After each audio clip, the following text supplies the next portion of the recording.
Testing, testing.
Richard, can you hear us?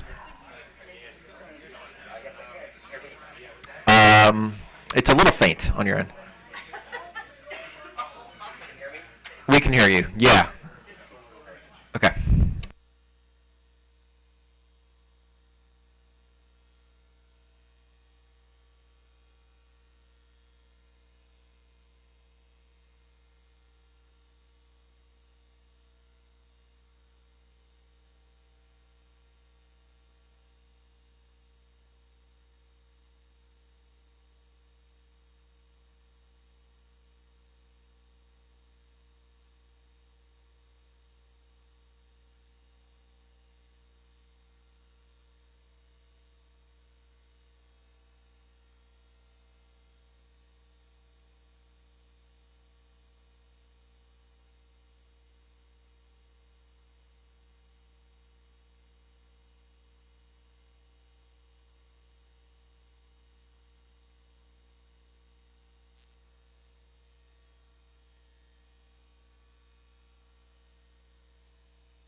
Okay, welcome to the Public Service Commission's administrative meeting for December 18th, 2024. And before we actually deal with the minutes, I want to make some announcements about comings and goings here at the commission. So I'll start with the comings. Aaron Herbert has joined the Office of General Counsel as a new Assistant General Counsel as part of the when Bob Irwin retired and we moved Miles into the general counsel position and promoted Ted Davis, created a vacancy there. And so we've brought Aaron on to help with that effort. He's a graduate of the Howard University Law School and has experience both at the D.C. Public Service Commission and also in the Comptroller's Office. And then we have Felix Patterson, who is coming on board on the technical staff. What's that? Oh, he's retiring, so never mind. Sorry about it. So Felix Patterson actually is one of the people leaving. So he's had been on the technical staff for a number of years, and we wish him well in his retirement. Joining him will be Peter Wolson, who has been with the staff council for a long, long time, and has decided to finally hang up his hat and take on different activities. So we wish him well. Craig Jaborski, a longtime member of our engineering staff, who's been, done a lot of work when we've had energy emergencies due to weather and other things. He was a key part of that. Has decided to move on. And the last person who's moving on is Annie Eckert, who has been with the commission for a long, long time, working with what had been known as the Hearing Examiner Division, and then later became the Public Utilities Laws Judges, but most recently she's been a manager in the Consumer Affairs Division, but has been with the commission for 43 years, so quite a career, and has decided to retire. And then the last announcement I want to make is that Commissioner Barve has been selected by NARUC, the National Association of Regulatory Utility Commissions, to serve as the Vice Chair of the Select Committee on Regulatory and Industry Diversity. So we want to congratulate Commissioner Barve on that. And with that, we will move to approval of the meetings of the administrative meeting of December 11th, 2024. Commissioner Sussman. Aye. Commissioner Barve. Aye. Commissioner Richard. Aye. I vote aye. Mr. Chair, there's 4 items on today's consent agenda. Item number 1 is a request from TPE MD HO93 LLC for an extension of an operational deadline. Item number 2 is a notice from Zayo Group LLC and Zayo Northeast LLC. Item number 3 is a notification from Think Big Networks LLC and IQ Fiber. And item number 4 is a request to cancel the gas supplier license of River Oaks Energy, Inc. Okay, so regarding item 1, I move that we grant the company's request for an extension of the operational deadline for its community solar project in Howard County from the existing deadline of February 28th, 2025 to August 28th, 2025. Commissioner Sussman. Aye. Commissioner Barve. Aye. Commissioner Richard. Aye. I vote aye. Item 2, I move that we note the filing. Commissioner Sussman. Aye. Commissioner Barve. Aye. Commissioner Richard. Aye. I vote aye. Item 3, I move that we note the transaction and the financing of the Think Big Networks LLC and IQ Fiber. Commissioner Sussman. Aye. Commissioner Barve. Aye. Commissioner Richard. I vote aye. And item 4, I move we approve the cancellation request of River Oaks Energy, Inc. Commissioner Sussman. Aye. Commissioner Barve. Aye. Commissioner Richard. Aye. I vote aye. Item number 5 on the administrative agenda is annual Universal Services Trust Fund surcharge filing from the Maryland Department of Disabilities. Good morning, Chair Hoover and Commissioners. Alden Manka on behalf of staff. On November 18, 2024, the Maryland Department of Disabilities, MDOD, filed its Universal Service Trust Fund, USTF, annual report for fiscal year 2025. Pursuant to Section 7-806D1 of the Human Services Article of the Annotated Code of Maryland, the Secretary shall annually certify to the Public Service Commission the costs of the program to be paid by the USTF. These programs include a dual-party telephone relay program, the purchase of specialized customer telecommunications equipment, the distribution of newspapers in a computerized audio format, and a senior call check service and notification program. Additionally, the PSC shall determine and set the surcharge for the following fiscal year necessary to fund all USTF-funded programs. When setting the USTF surcharge, the PSC shall consider whether the surcharge may be adjusted because of any uncommitted funds in the USTF at the end of the previous fiscal year. For fiscal year 2025, MDOD estimates it will collect $2,750,000 in revenue and estimates it will have costs of $6,146,000. This will reduce the remaining balance of the USTF to approximately $3,602,326.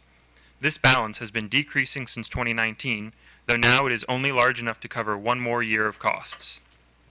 Should the surcharge remain at 5 cents, MDOD will not be able to fund its universal service programs starting in fiscal year 2027. An increase in the surcharge to 9 cents per month would equalize revenues and costs, allowing MDOD to continue funding its universal service programs. Therefore, staff recommends the Commission increase the universal service fee to 9 cents per month, effective on July 1st, 2025. Thank you, and I am available for questions. So, any questions for staff? Is there anybody here from the department? Okay, I guess not. All right. Okay, with that, I move we approve the increase in the surcharge paid by subscribers of communication services for funding the Universal Trust Fund to 9 cents per month, effective July 1, 2025. Commissioner Sussman. Aye. Commissioner Barbe. Aye. Commissioner Richard. Aye. I vote aye. Mr. Chair, items 6 through 11 are revised Empower tariff filings from respectively Delmarva Power and Light Company, Potomac Electric Power Company, Southern Maryland Electric Cooperative, Inc., the Potomac Edison Company, and 1011 Baltimore Gas and Electric Company. Good morning, Chair and Commissioners. Page Well, 12. actually, before you go on, because what we're going to do is sort of turn to all them. So why don't everybody who's got something to say on this try and take positions here at the table, and then we can kind of work through that. So we'll just make it a little easier.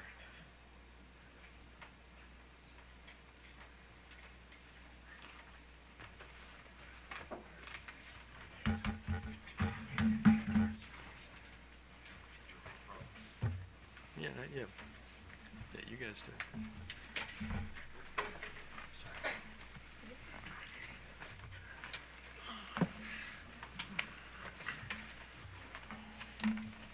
Ready? Floor is yours.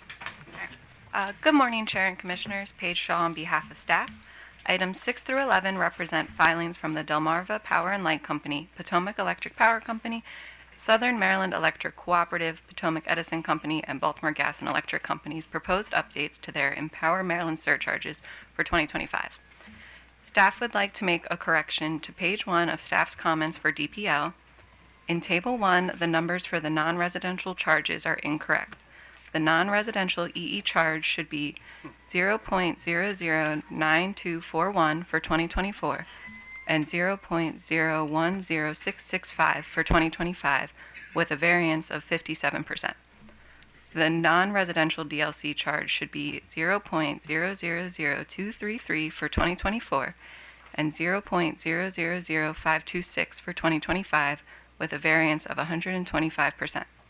And lastly, the total Empower Maryland charge for non-residential should be 0.009474 in 2024 and 0.011191 in 2025, with a variance of 18%. Additionally, the footnote for the table states DPL's typical residential usage as 995 kilowatt hours per month. This should be 1,004 kilowatt hours per month as used in the table. The correct non-residential surcharges are reflected throughout the buck sheet and are only incorrect in this table. Staff has reviewed the filings and notes that the proposed costs in 2025 are similar to the costs proposed in the company's revised 2024 to 2026 Empower Maryland filings filed on August 15, 2024. Additionally, staff would like to note that PE included in its filing 3 methods of amortization. The first method is PE's own computational method that PE has used historically. The second and third amortization methods are those used by WGL and PHI respectively. Staff reviewed the surcharge calculations under the 3 proposals and determined that PE's method results in the lowest short-run rate impact to customers. Staff believes that the short-run rate impact takes precedence over the long-run rate impact since PE will move to a full expensing model in 2026. Accordingly, staff recommends the Commission accept for filing PE's proposed revisions to its tariffs based on the company's computational method effective January 1, 2025. As noted in our written comments, staff recommends the Commission accept for filing the proposed surcharges with the effective date stated in the company's tariff. Staff also notes that the surcharges may need to be updated to reflect the directives in the order transitioning the Empower Maryland programs to a GHG reduction goal for the rest of the 2024 to 2026 program cycle once an order on the plans is issued. And with that, staff is available for any questions. Thank you. Okay, any questions of staff? Alrighty, so OPC. Good morning, Mr. Chairman and Commissioners. OPC, as the Commission is aware, previously raised concerns with Potomac Edison's amortization method for its Empower surcharge. We raised these concerns originally in 2022 and again at the end of 2023 and earlier this year. The Commission did respond to our concerns and asked Potomac Edison to model various amortization methods used by the other utilities, namely Washington Gas Light and the PHI utilities. Potomac Edison was asked to provide that information to OPC in advance of this meeting, which they did, and we have since had the opportunity to review it. Although their amortization method did result in significant increased costs for ratepayers over the years, we do not believe it would be beneficial to change it at this point. Due to the time value of money, ratepayers would face a higher surcharge in 2025 and less of a surcharge in 2026 through 2023, but we don't believe that that increase would be warranted to correct this at that time. So we did file information for the Commission's information on our position, but at this point we don't believe that we do believe that the Commission should accept PE's amortization method. And the other issue, we would just ask that PE correct 2 errors that our consultant identified in their tariff filing, and that would just be to preserve the record and correct the record. And thank you, and we are available for any questions. And so I take it you're fine with DPL, PEPCO, BG&E, and SMECO, right? Yes, Mr. Chairman, Okay. yes. Any questions for? Alrighty. Well, let me get a reaction from the utilities, and we'll start with Good morning, Chairman and Commissioners. Taylor Beckham here on behalf of the PHI Utilities, Potomac Electric Power Company, and Delmarva Power and Light Company. We appreciate staff's review of our filings, and we would accept or ask that the Commission go ahead and accept the filing, and we're available for questions if you have any. Okay. Morning, Chair Hoover, Commissioners. Dan Herson on behalf of BGE, and what she said. We're prepared for any questions you have, and we have SMEs if you need any specifics, but otherwise, just thank staff for its analysis. Sir. Damon Krieger on behalf of Southern Maryland Electric Cooperative, and I guess I can say what they said. Certainly not aware of any concerns with respect to SMECO's filing, and so to the extent there are any questions, we're happy to entertain them. And PE. Good morning, Chair and Commissioners. Jessica Reba on behalf of the Potomac Edison Company. A little more long-winded from me. First, if I may, just note on the record that Potomac Edison filed a petition for judicial review regarding the legality of House Bill 864 and is making this filing subject to and without waiving any of its positions in that case. My lawyer told me I had to say that, so thanks for the indulgence. Second, with regard to our filing, we do want to thank staff and OPC for their analysis and coming to the same conclusion we did, that Potomac Edison should continue using the same amortization methodology that it should be, that it has been since implementation of the program. We don't necessarily think it's needed for us to file revised tariff pages for the WGL and PHI methodologies, since we are all in agreement that those are never going to go into effect. We will do so if the Commission agrees with OPC that would clarify the record. We would just ask, given the holiday, that we have 30 days to do that, and that it's clear that would just be an informational filing that's not subject to any further analysis or approval, if OPC would agree to that. Thank you. Oh, any questions for Commissioner Sussman? Yes, so just to be clear, the error had to do with calculations that we're not going to be using, correct? So I'll go first, if that's okay. Okay. We wouldn't characterize it as an error necessarily. I think we applied the methodologies the way we thought they should be. We'd be happy to make the adjustments that OPC is asking us to make, but you are correct that those are only with regard to WGL and PHI. And other than clarifying the record, is there a moment where these new calculations would be used in the future? In OPC's view, no. The reason we flagged that, our consultant identified the fact that the estimated savings of switching to WGL's method, I believe in PE's filing, was estimated at around $250,000. And our consultant said that it would be around $500,000 because he identified what he perceived as an error. But we have already considered that $500,000, and we still don't think it makes sense to make this change to Right. the W. But what I'm suggesting is this would just involve more paperwork, but it wouldn't be used in the future at any moment. So, okay. So, Mr. Chairman, I don't see the point of having to fix an error. I guess we could just note for the record that there was an error, or maybe an error, without having to go into great detail about that. Okay. Anybody else? All right, so let me do this. So regarding Item 6, which is Delmarva Power and Light Company. Item 7, Potomac Electric Power Company. Item 8, Southern Maryland Electric Cooperative. Item 10, Baltimore Gas and Electric. And item 11, Baltimore Gas and Electric. I move that we accept the tariff provisions for filing with an effective date of January 1, 2025. Commissioner Sussman. Aye. Commissioner Barbe. Aye. Commissioner Richard. Commissioner Richard, can you hear? Aye. Okay, thank you. I vote aye. And then regarding item number 9, the Potomac Edison Company, I move we accept for filing the company's proposed revisions to its tariff based on the company's computational method effective July 1, 2025, and request that they file the informational report sought by the Office of People's Counsel within reasonable time. January 1. January 1, 2025. Commissioner Sussman. Aye. Commissioner Barbe. Aye. Commissioner Richard. I vote aye. And Mr. Chair, item number 12 is an update on the Warrior Run surcharge from the Potomac Edison Company. So, actually, no, you guys are fine. Why don't Potomac Edison, you Jess, you can just stay there, yeah. So. The whole table to myself. Yeah, no, that's right, yeah. Spread out. That's right, yeah. Good morning, Chair and Commissioners. Charles Herbert on behalf of staff.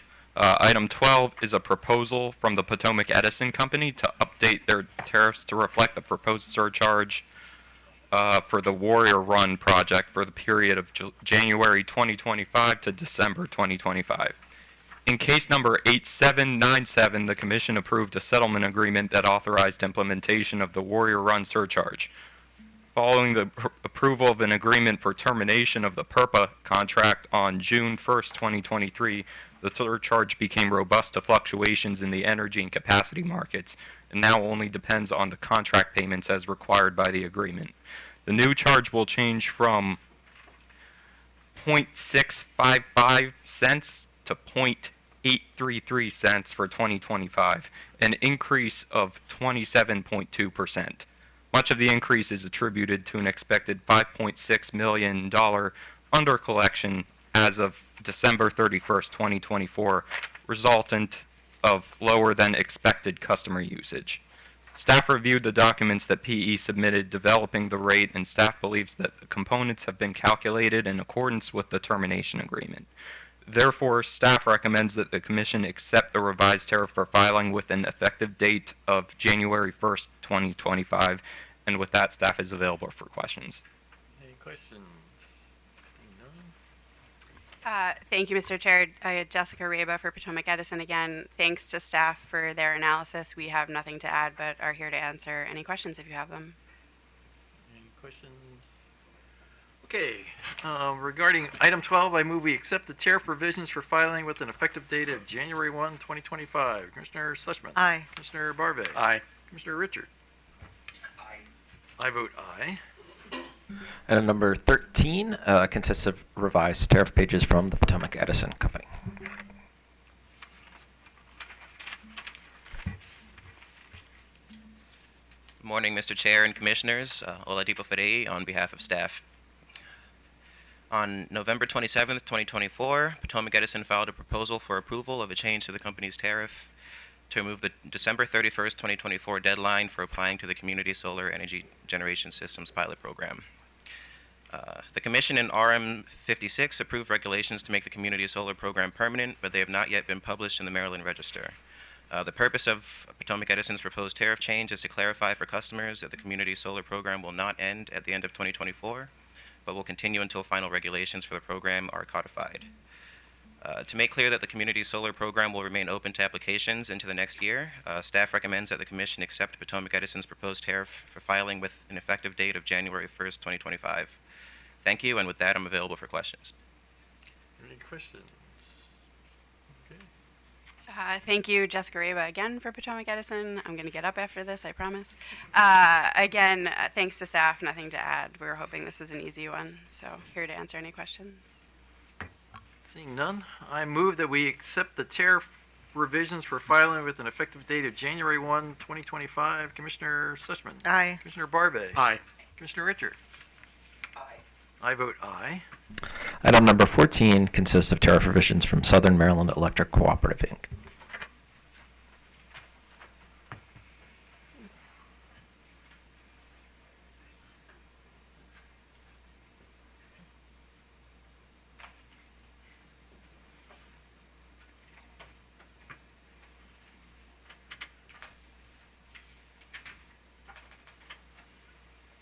Good morning, Chair and Commissioners. Andrew Schlicht on the behalf of staff.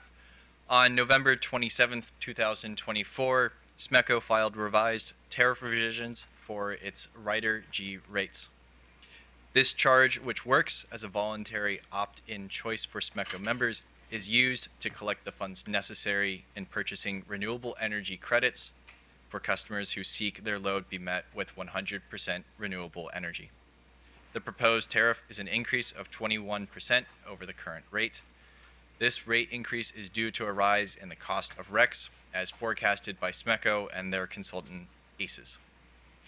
Factors behind the increase in REC costs include increased demand for RECs, which with a limited increase in the supply. Additionally, SMECO will make an annual true-up calculation each year to adjust the rate to cover any over and under recovery so that the rider charge passes through the actual cost of the program. The proposed tariff revisions will take effect January 1st, 2025. Staff recommends the Commission accept the tariff revisions as filed. Thank you, and staff is available for questions. Any questions? All right, seeing none. Good morning again, Damon Krieger on behalf of Southern Maryland Electric Cooperative. Thanks to staff for its thoughtful analysis and recommendation, and happy to answer any questions you may have. Seeing none, I move that we accept the tariff revisions for filing with an effective date of January 1, 2025. Commissioner Sussman. Aye. Commissioner Barbe. Aye. Commissioner Richard. I vote aye. Item number 15, the 2025 stride filings from Washington Gas Light Company.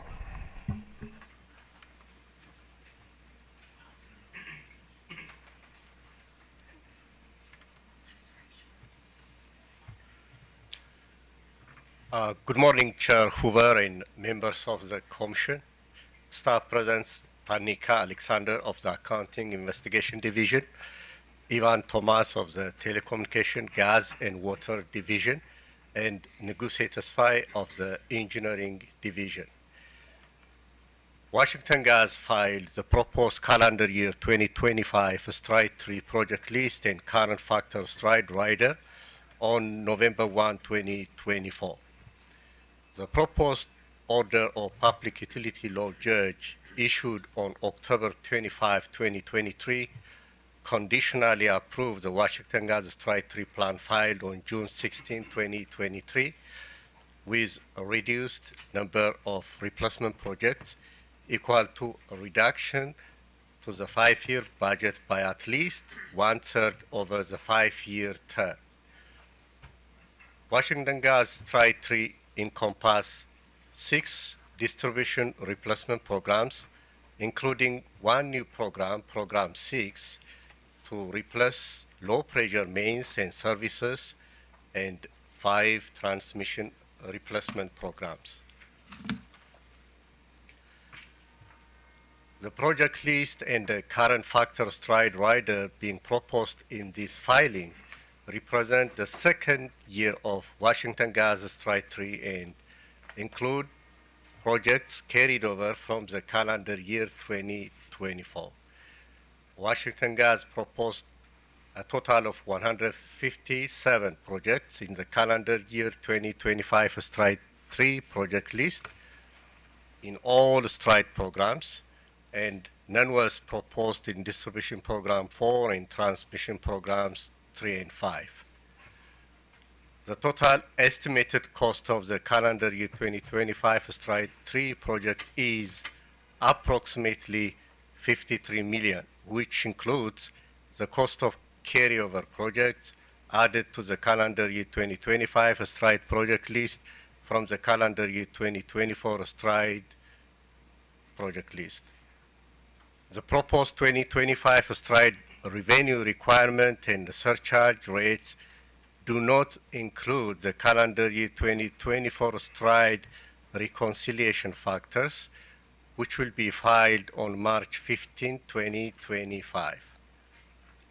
Staff has reviewed the exhibits associated with the revenue requirement for the calendar year 2025 and believes the calculations are accurate under the conditions that, pursuant to the Public Utility Judge's proposed order for Washington Gas to modify its Stride 3 plan to reduce to a reduced number of replacement projects equal to a reduction to the 5-year budget by at least 1/3.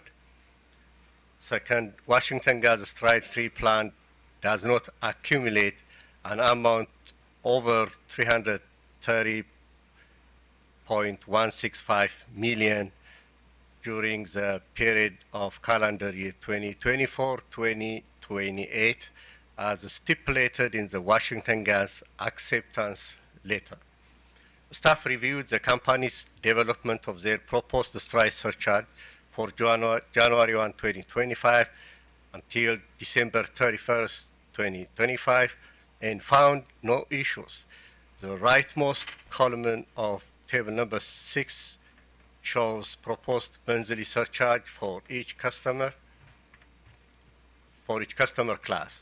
These surcharges are based on the company's proposed strike revenue requirement of $16,329,675, supported by staff's accounting division. The staff recommend that the Commission approve Washington Gas proposed calendar year 2025 strike 3 project list and accept the company's proposed strike surcharge as shown in column D of table 6 to be effective and billed beginning in January 2025.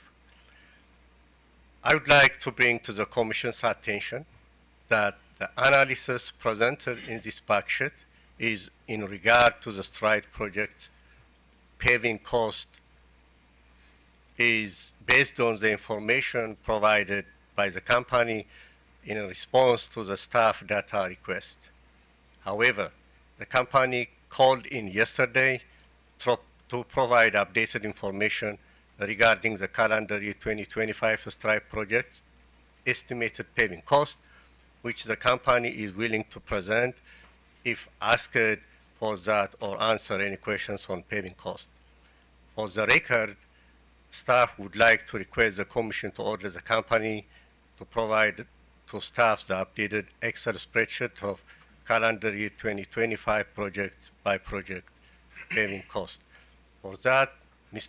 Alexander, Mr. Thomas, and I are available to answer any question you may have, and thank you. Any questions for Commissioner Sussman?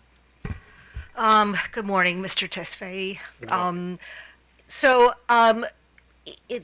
In prior proceedings, we've dealt with the issue of the sufficiency of the information that staff has received from the companies in making their determination. So, and there are a number of projects here, sort of going through the list. Correct. Were you able to make your determinations based on the information that you needed, or was, other than the paving costs? So it sounds like the paving costs are information that you didn't get until very recently. But other than that, were you able to get the information that you needed to be able to make your determinations, or was there other information that you would have liked to have had but didn't have and didn't have the time to ask for it? Thank you for that question. Yesterday, as the company called in and we had a conference call together, they explained that I think what the staff requested was project by project paving cost in strike 2025, whereas the information provided from the company was for the entire scope of the project. Okay, That was a misunderstanding. Right, Yeah. but they did provide you the project by project paving costs? No, they didn't. They provide for the entire scope. Okay. So you still don't have that information? I am still waiting for that information and would like the Commission to request the company to provide. Okay. But do you feel comfortable in recommending that we approve the stride plan even though you don't have the paving cost information that you need?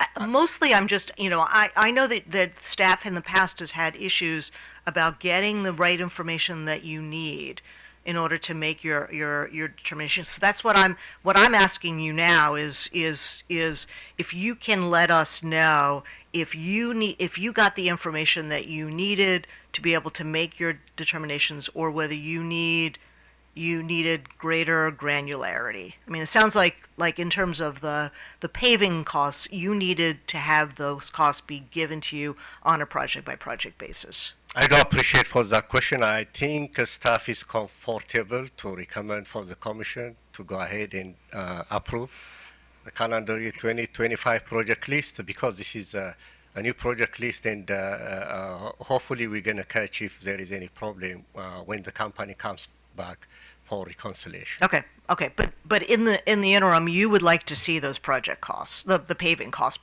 project by project. Right. So maybe this is something that the company can get to you before we do reconciliation, so that you do Right, have correct. them. Okay, Correct. okay. Thank you. Thank you. Any other questions? All right. All right. Let me turn to OPC before I deal with the company. So. Good morning, Mr. Chairman, Commissioners. Ryan Shu on behalf of OPC. I'm just going to note that you may have seen the company filed on a circuit court case asking for review of the stride notice order, and I think yesterday filed a motion with the commission for a stay of the stride notice order, because I believe the order says that 14 days after the approval of the project list, they're supposed to send out notifications to essentially Q1 and people in Q1 and Q2 of 2025. I was just going to note that OPC is anticipating filing a response to that, and sort of noting that for the commission. Okay. Commissioner Sushman. Yeah, Mr. Shu, don't leave so quick. Okay. So, in terms of the stride project list, does OPC have any issues with what's being proposed? Did you have a sufficient amount of information to be able to make a determination about whether you think that these were the right kinds of projects that should be going forward? I don't think we didn't perhaps go with the granularity of project by project. We had a consultant look at it, and I think generally we're fine with the project list as proposed. But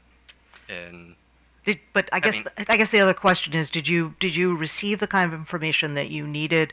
Is there something else that would have helped you to be able to make a determination about whether these were the right projects moving forward? Well, frankly, we didn't.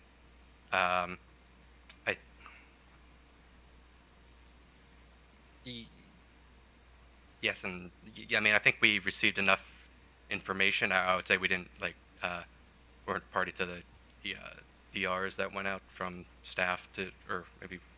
I think we're okay with what we got. I think we didn't look into it with the granularity that staff is on the project. Okay. I mean, the concern I have is when we've dealt with issues around reconciliation, some of the concern was that we didn't get enough information to be able to make a determination about whether the spend was prudent. So, it's sort of good to try to get this information, in advance as the projects are being developed, so that we don't end up with a problem at the end when we don't have the information that we need to be able to do a prudency analysis. Yeah, I agree with that. Frankly, I didn't. I don't think I've, made it. I don't think we examined on this one close enough to really, say one way or the other. Yeah. Frankly. No, I appreciate it. Okay, thank you. Any other questions?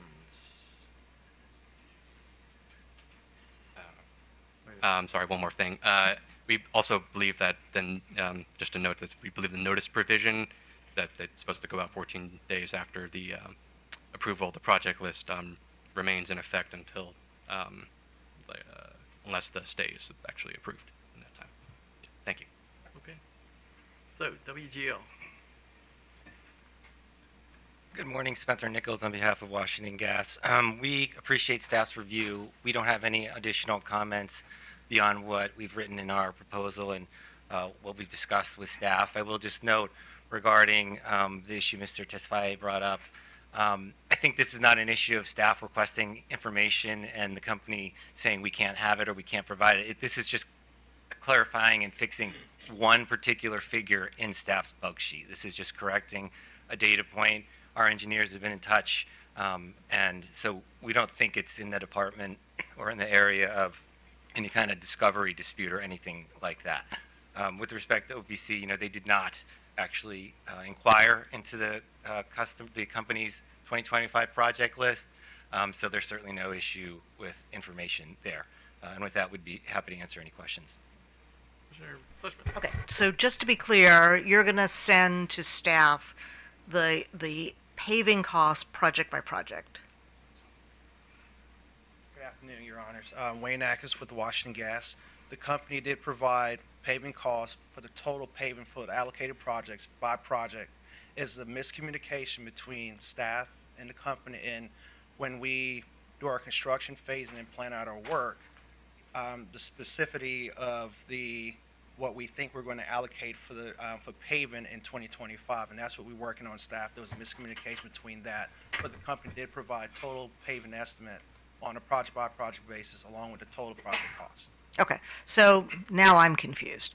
Okay, so I heard from staff that you gave them total paving costs, but it wasn't broken down project by project. It was broken down project by project. The miscommunication is what the scope of the paving that's going to be completed in 2025. That in communication with staff, that's what they're seeking. So we try to clarify that, and the company will provide that. Okay, so you will, and then to the extent that staff needs further information on that, you won't have a problem in providing that as well. Okay, thank you. You're welcome. Anybody else? Okay, with that, I move we approve the company's proposed calendar year 2025 Stride 3 project list and accept the company's proposed Stride surcharges as shown in column D of table 6 in the staff's comments dated December 10, 2024 to be effective and billed beginning in January 2025. Commissioner Sussman. Aye. Commissioner Barvet. Aye. Commissioner Richard. I vote aye. Item number 16 is the semi-annual electric vehicle progress report from Potomac Electric Power Company and Delmarva Power and Light Company.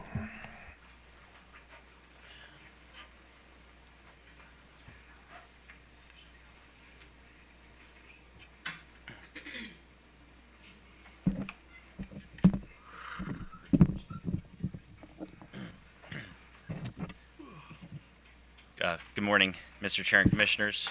Drew McAuliffe on behalf of staff. On August 1st, 2024, the PHI utilities, PEPCO and Delmarva submitted their combined progress report for the electric vehicle charging program as directed by Commission Order number 88997, issued January 14th, 2019, in case number 9478. The PHI utilities are requesting the Commission approve an extension of the Smart Charge Management Program using unspent funds from other Phase 1 EV pilot programs, and to use the remaining budgets from the public EV charging program to fund public EV charger replacement and repairs. The extension request of the Smart Charge Management Program is for 12 months until December 31st, 2025, or until the Commission issues an order regarding any Phase 2 EV proposals. The PHI utilities are requesting to reopen the Smart Charge Management program to new applications. They expect to enroll approximately 3,500 customers across both utilities over the 12-month period. This is expected to cost approximately $900,000 for PEPCO and $170,000 for Delmarva. The PHI utilities plan to reallocate funds from residential and commercial incentives, program implementation costs, utility administrative costs, and education and outreach categories to fund the incremental costs of expanding the Smart Charge Management Program. Staff supports the continued use and expansion of the Smart Charge Management Program, as it is easy to use for customers and limits the impact of residential EV charging has on the grid. I'll address OPC's comments when I finish with the other section. The PHI utilities are also requesting to use the remaining budget from their public EV charging programs to fund EV charger replacements and repairs for their public EV chargers. The PHI utilities are expecting to replace 30 Level 2 chargers for PEPCO and 31 Level 2 chargers for Delmarva, and replace 5 DC fast chargers for both utilities, for a total of 71 chargers. Staff believes these funds could be used to enhance the reliability of these stations and improve the customer experience with utility-owned EV chargers. If the stations are not repaired and allowed to remain broken and unusable, it may impact the EV market in Maryland in a negative way, as customers would see EV charging as unreliable. PEPCO and Delmarva are requesting to use most of the remaining $620,000 and $1.1 million respectively of unallocated public charging EV funds to fund the repairs. Staff estimates that it would cost Pepco approximately $600,000 and Delmarva $610,000 to replace the 71 chargers, based on average costs of replacements provided by the utilities.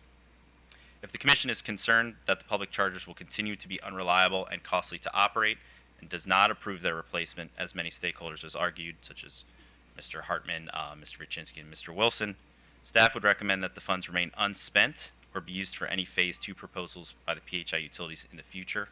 And also, staff would recommend that any defective or broken chargers be immediately removed as soon as practical, so as not to continue to harm the EV market as a whole, where customers continue to see broken or down chargers.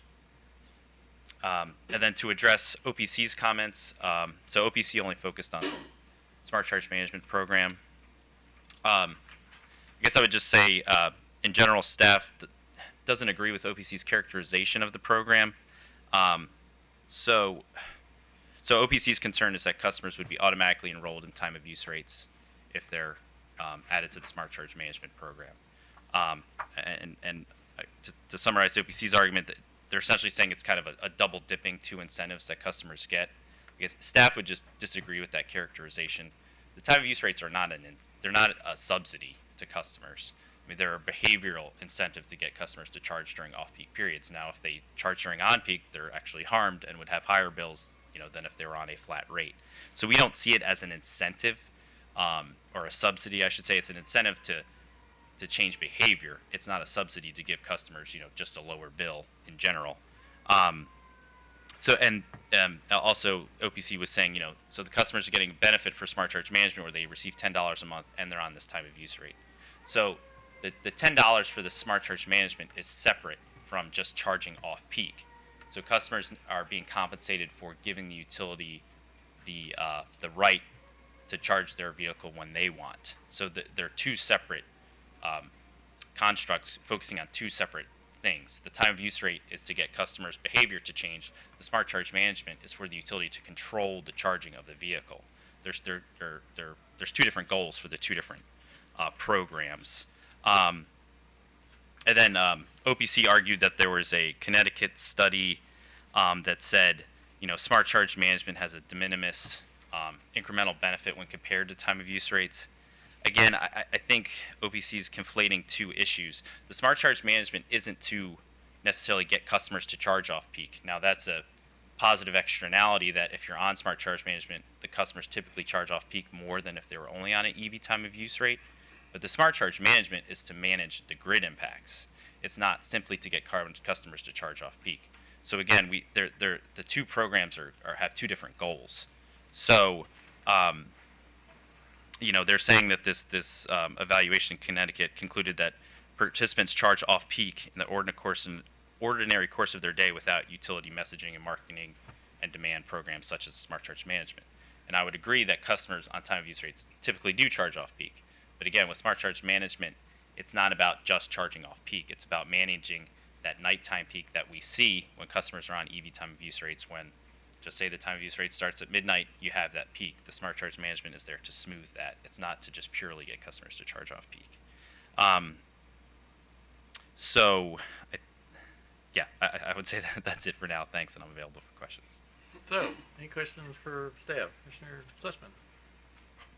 So this is sort of a question that I kind of know the answer to, but I still want to hear from you. Okay. So the Smart Charge Management Program is on some level intended to avoid a new peak. Mm-hmm. Yes. So that if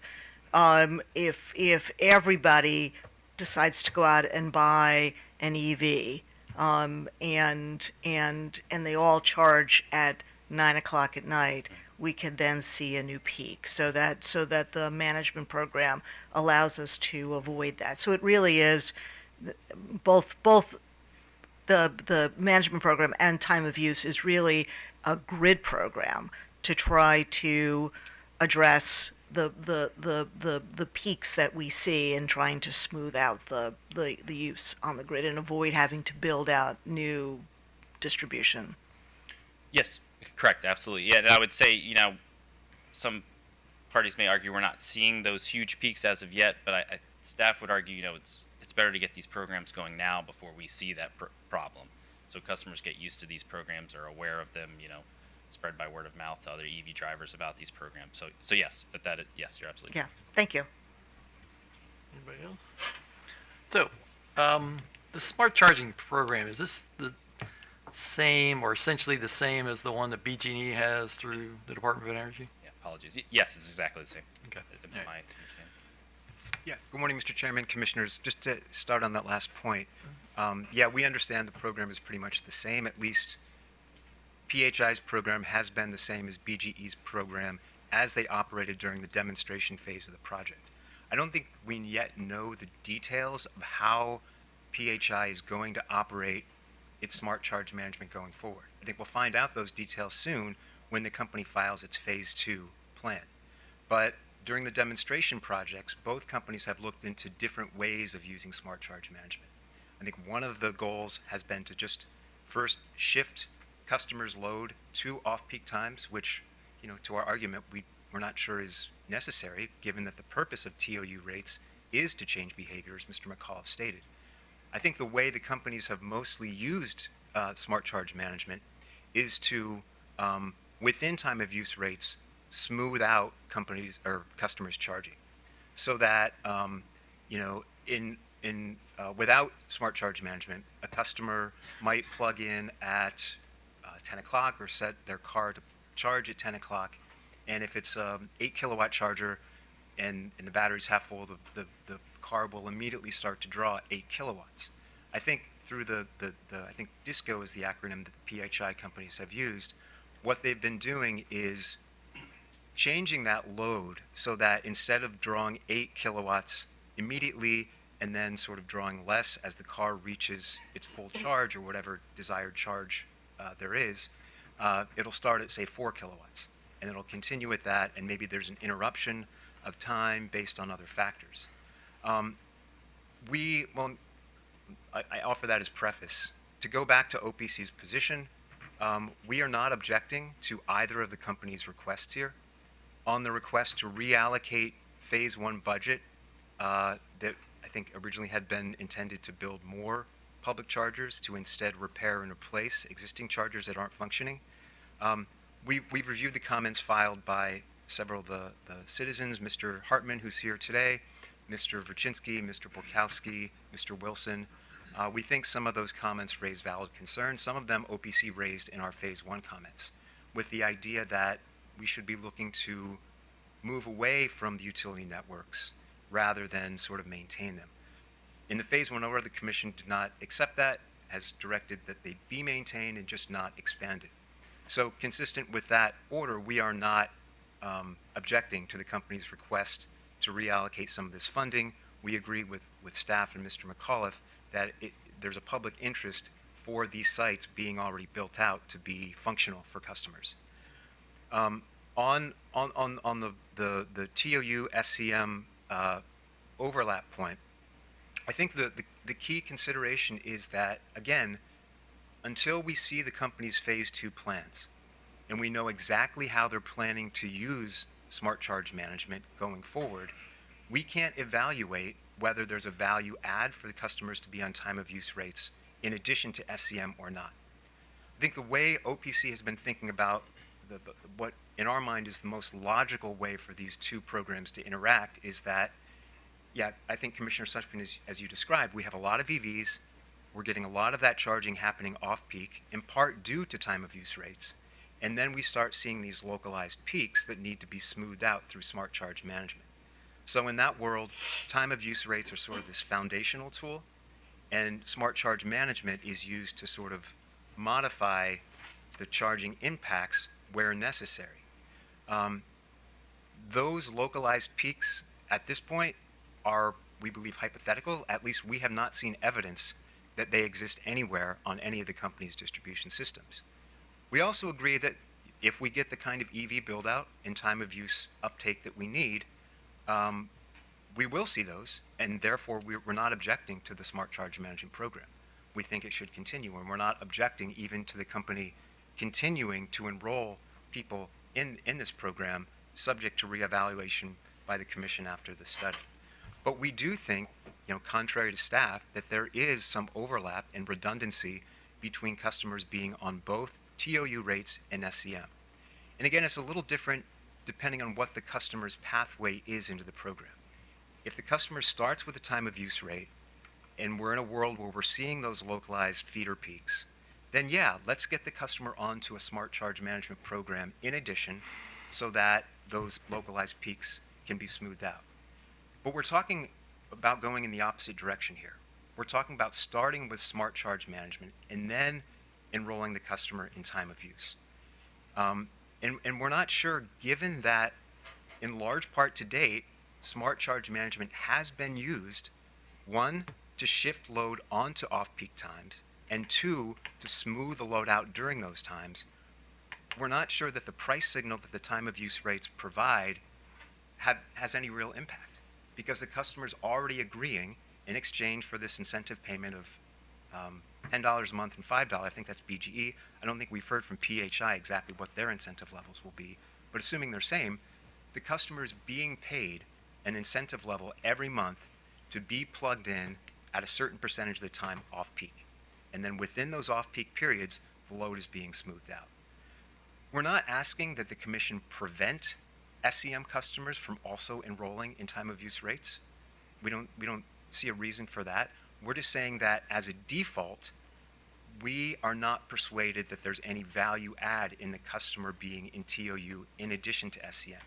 Now, maybe when the companies file their phase 2 plans, they'll make a good argument for why that synergy is there and why we need to do both right now. But I think the key is that when we're going from SCM to TOU, it's a different dynamic from when we're going to TOU to SCM. In that latter case, yeah, I think getting existing TOU customers onto a smart charge management program to smooth out secondary peaks is absolutely reasonable and will be at some point necessary. But at this point, we're not convinced that going from SCM and adding TOU is in the public interest.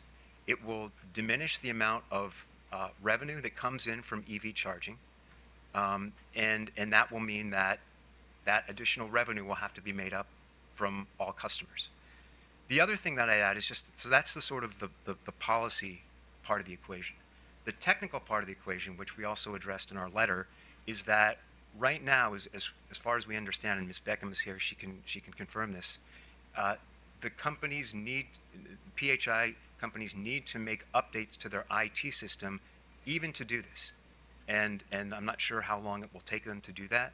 So even if the Commission today were to say, okay, approve the SCM program and default enroll customers in TOU rates, the company is not in a position to do that and won't be until it makes the IT upgrades to a system that it needs. So for that reason, too, we think it makes sense for the Commission to not make a final decision on this issue, to defer consideration of it until we see those phase 2 plans and exactly how the companies will be using SCM, especially in combination with time of use rates. And I'm available to answer any questions. Thank you. Any questions? Oh, okay. Commissioner Sussman? So I guess I would understand the position of OPC if time of use were only for charging. But the thing about time of use is it's whole house time of use. And there's a lot that customers do that could be, where they could be incentivized to run systems in an off-peak period. I mean, the whole point of this, of smart charging, of time of use, is to try to avoid having to build out more distribution, which is incredibly expensive. So from my position, time of use should always be the default. I mean, we should really try to find ways of getting our usage to be smarter. And so, and managed charging, I see it as, I mean, customers not going to care if their car is being charged at 4 in the morning or at 6 in the morning, but the utility will care, and they're using this as a way to smooth out load on the system. And so any tools that we can have in our toolbox to avoid building out new distribution, I think we need to take advantage of. And so I mean, maybe you can explain to me where the redundancies are. I think they are two different programs. There may be a little bit of overlap there, but I think the benefits of having both in place outweigh any potential overlap. And even if there is overlap, time of use is a program where the customer is responding to rates. The managed charging, it's out of their hands, and the utility makes decisions about when to charge. Thank you, Commissioner Sussman. A couple points of clarification. I think here we're not talking about whole house time of use rates. We're only talking about EV-only time of use rates in connection with the Smart Charge Management Program. In general, we absolutely agree that having both time of use rates and Smart Charge Management is the way to go. Again, we see time of use rates as a sort of foundational. Okay, so it was my sense that you sign up for managed charging and you're on whole house for EV, but that's not the case. That is not our understanding. I don't know if staff wants to weigh in on that. It's EV only. EV only. Okay. Yeah, and so again, practically the way we understand SCM working, and Ms. Beckham is here, she can clarify if this is incorrect, is that at least to date, when a customer signs up for Smart Charge Management, they are agreeing the charge sort of events that the people are agreeing to are off-peak times. So the customer is being paid through the Smart Charge Management Program to have their vehicle plugged in at off-peak times so that their load can be managed during those off-peak times. So they're already getting a payment to plug in at off-peak times, which is exactly the purpose of the time of use rate, to motivate that sort of plugging in and charging at off-peak. That's why we see the two as redundant. Okay. If this were a whole house time of use rate, would OPC have less of a concern with having both of those available? I don't know that I can answer that question today, Commissioner Sussman. I'd want to think about that and take it back for internal discussion. I mean, whole house TOU rates, I think they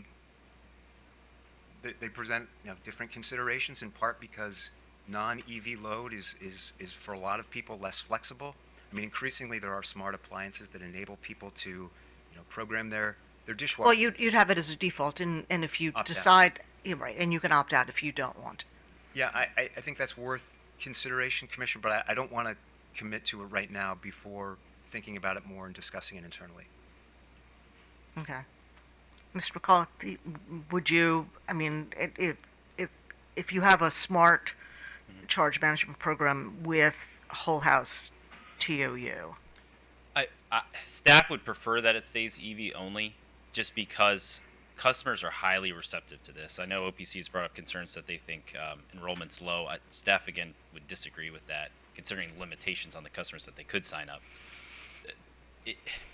Customers just frankly don't like whole house time. It's most customers. It's hard for them to just be aware of their load at all times, and is their dishwasher running, is their washing machine on?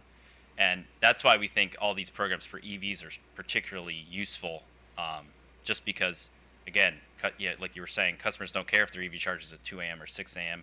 They know to generally charge their vehicle at night. So it just gives us a lot of flexibility to just easily manage that load, and customers will sign up for it. So we should get a higher proportion. Time of use rates, if you can get 5% of customers, that's fantastic. With the EVs, in my opinion, I think we'll get much higher numbers than that, just because, again, it's just the EV load. It's easier for customers. They know it doesn't really affect, their daily life, to give the utility that control. So we would prefer it be EV only. Now, if the utilities want to, advertise whole house time of use, yeah, that's great too. Obviously, we'd want as many customers on the whole house time of use. It's just when we had those rates for EV customers previously, they just were not as excited to join those. Just again, because EV load is so much more flexible and easier to just charge overnight. Okay. Anybody else? Okay, so let me ask, is there anyone here from the Charge Ahead Partnership? because they filed written comments. All right. So, Mr. Hartman, let me turn to you. But I guess the question I got, do you know if Mr. Wilson or Burkowski or Brzezinski are going to be participating, or is it basically just you today? They're not here today, just Okay. I'm here. All right. Well, go ahead. Good morning. My name is Lanny Hartman. I live in Howard County. I actively participate in the PC44 EV work group, along with a number of other EV drivers. I advocated for the Electric Vehicle Charging Reliability Act of 2023, HB 834. I appreciate staff's analysis and the comments from staff and OPC. The PHI utilities have about 120 charging locations in total, and I've visited almost all of them. So I just wanted to come here and share my perspective on this from an EV driver's point of view. Earlier this year, I noticed that there was an unusual number of charging sites owned by the utilities, particularly Pepco and Delmarva Power and Light, where the whole entire site was down. They were energized, however, you could not initiate a charge. The executive secretary just distributed photos of Acredale Community Park in College Park, Maryland. This was one of the first sites that I encountered such a thing, and I plotted out the electricity throughput trend for a year from July 2023 to June 2024. And as you can see, there was a sharp drop off to zero usage around February or March. And from that site, as far as I can tell, remains offline to this day. This is coming up on almost a year that the entire site is of no benefit to the public. This morning I checked the Department of Energy Alternative Fueling Data Center, and for the Delmarva Power Light region, the utility-owned charging stations, there were 10 locations that were listed as temporarily unavailable. That means that all of the charging stations at these sites are offline. This doesn't necessarily include sites where maybe one charger is offline. One of those is the Salisbury MVA, where there is 3 or 4 level 2s, and there's one DC fast charger. And when I visited that site over the summer, there was a family there that were trying to get to the beach. They had just bought a brand new EV. They were coming from New Jersey, eager to get to Ocean City, and they were stuck in front of the DC fast charger. The screen was blank and they didn't know what to do.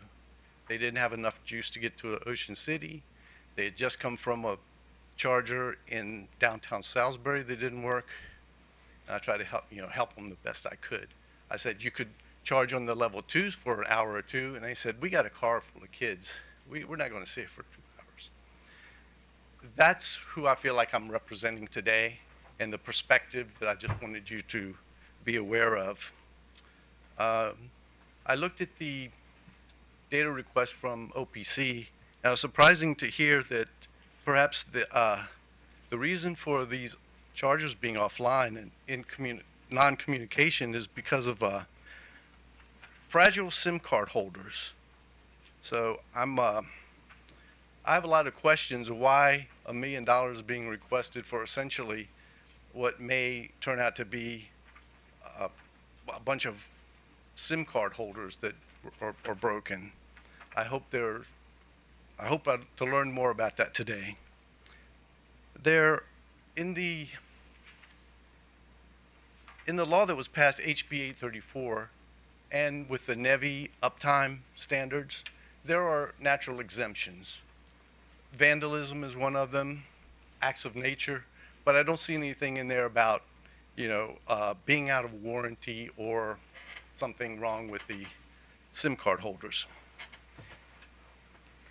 I'm not convinced that the replacement is going to solve the reliability of these, and I'll tell you why. There have been chargers in the utility-owned networks that have been replaced in the past.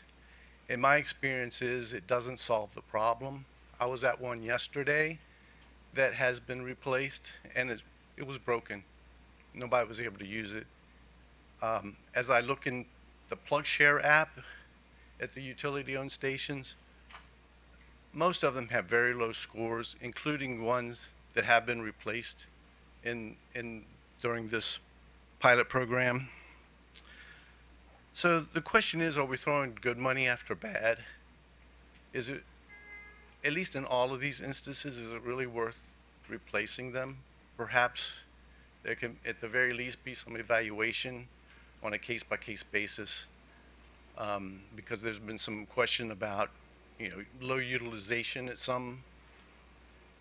So I'm not convinced that there's going to be value in spending $1 million to replace all of these stations, given, in my experience, the continuing, frankly, what we see, and it's not just me. Like I said, look on PlugShare, look at the comments from other EV drivers that you have on this. I'm not convinced that this is going to solve the problem.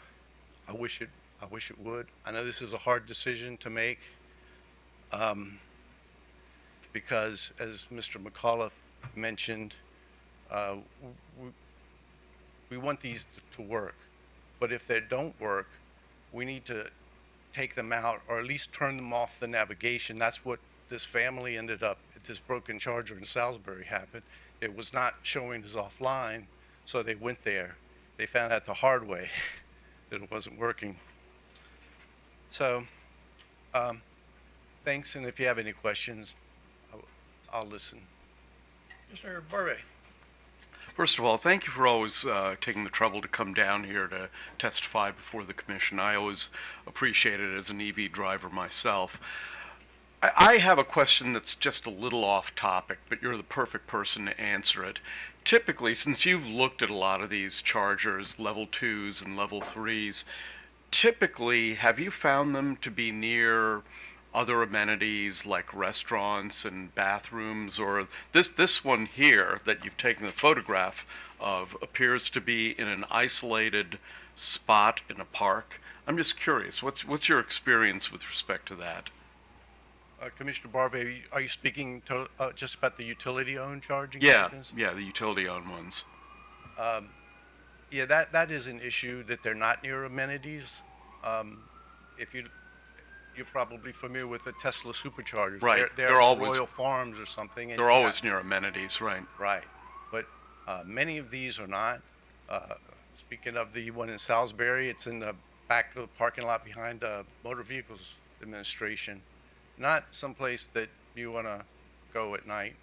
Mm-hmm. This particular one, Acredale Community Park, yes, it is. It's kind of an isolated park, but I will say that often people that have homes in the surrounding area and that don't have, or they live in an apartment, they will use these, maybe not this particular one, but I have seen that particularly in the Central Library in Columbia where I live.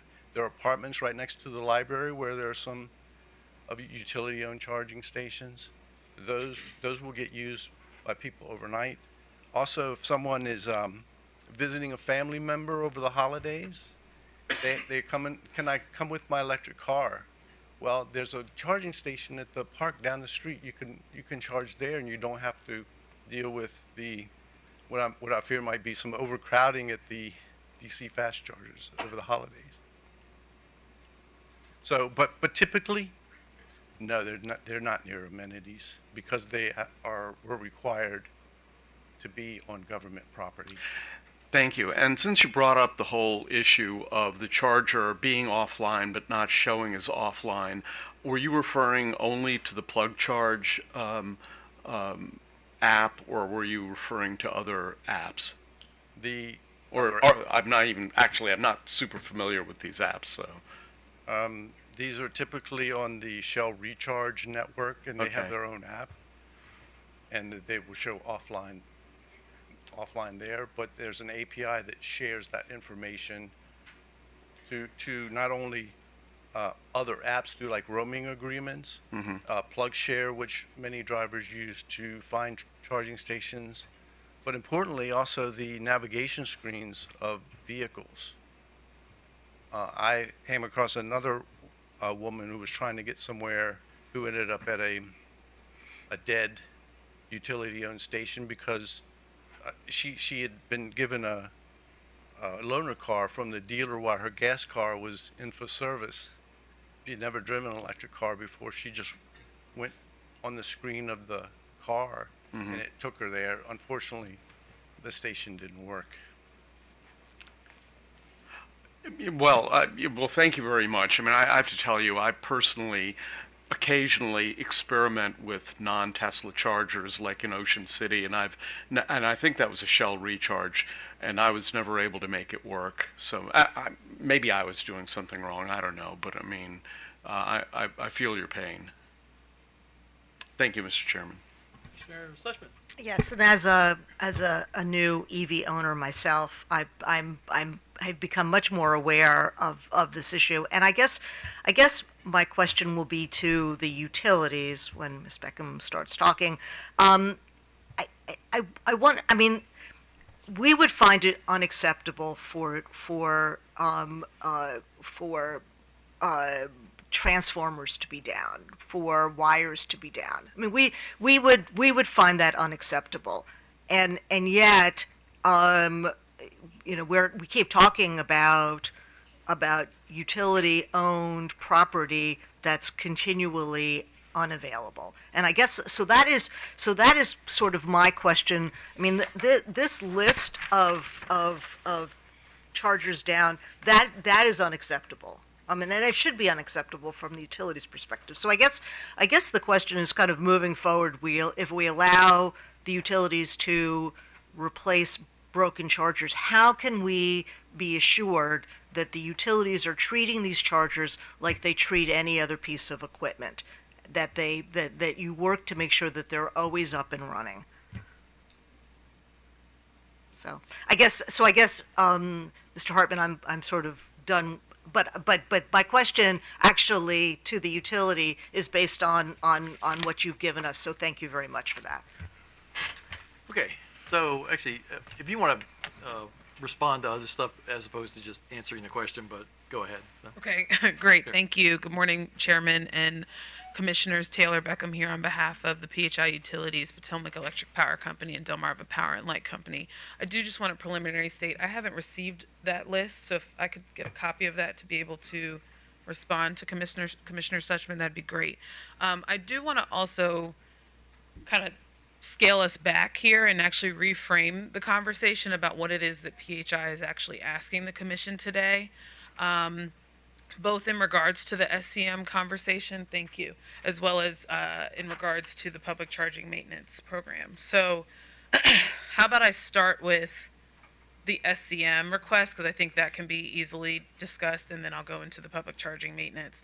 What we're asking for as far as this request is just to extend the program as it's already run, because if you recall, the way that the program was structured was as of June, we stopped getting enrollment because we needed that 6 months of data for DOE to write their report. And then the funding was going to conclude as of the end of this year, December 31st, 2024. This request is simply to allow us to continue to operate this program as well as enroll those new customers, because right now we're not enrolling anyone.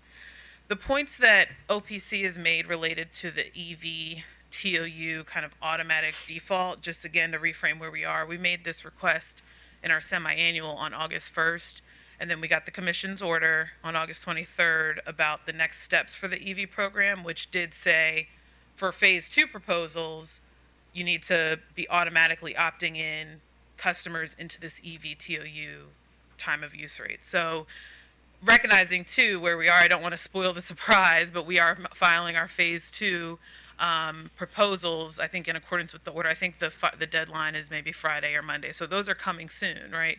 So we're talking about extending this request in front of you is really talking about extending the SCM program as we have currently been operating it, allowing us to continue enrolling customers until such time as the phase 2 programs are approved. So I think a lot of the conversation today about the EV time of use, enrollment in the EV time of use rate, as well as its interaction with SCM, is better suited to our conversations about our phase 2 proposals, which are coming shortly. But really, this request is mainly to extend what we were currently doing. The IT upgrades that OPC mentioned are at play, and that's a practicality in that any customers that we would be enrolling right now, we're not going to be able to automatically default them into any SCM customers that we're enrolling wouldn't be automatically defaulted into an EV time of use rate, just from the practical standpoint of it. So I think just reframing that is helpful. Any questions before I go into the next point? Well, actually, one on the SEM. So, are you looking to extend this because there's still reporting requirements to DOE, or are you basically done with them? Let me know if I'm wrong, but my understanding is the whole point of stopping the enrollment in June was so that DOE could get rolling on that reporting. So the extension portion really is primarily from a customer standpoint.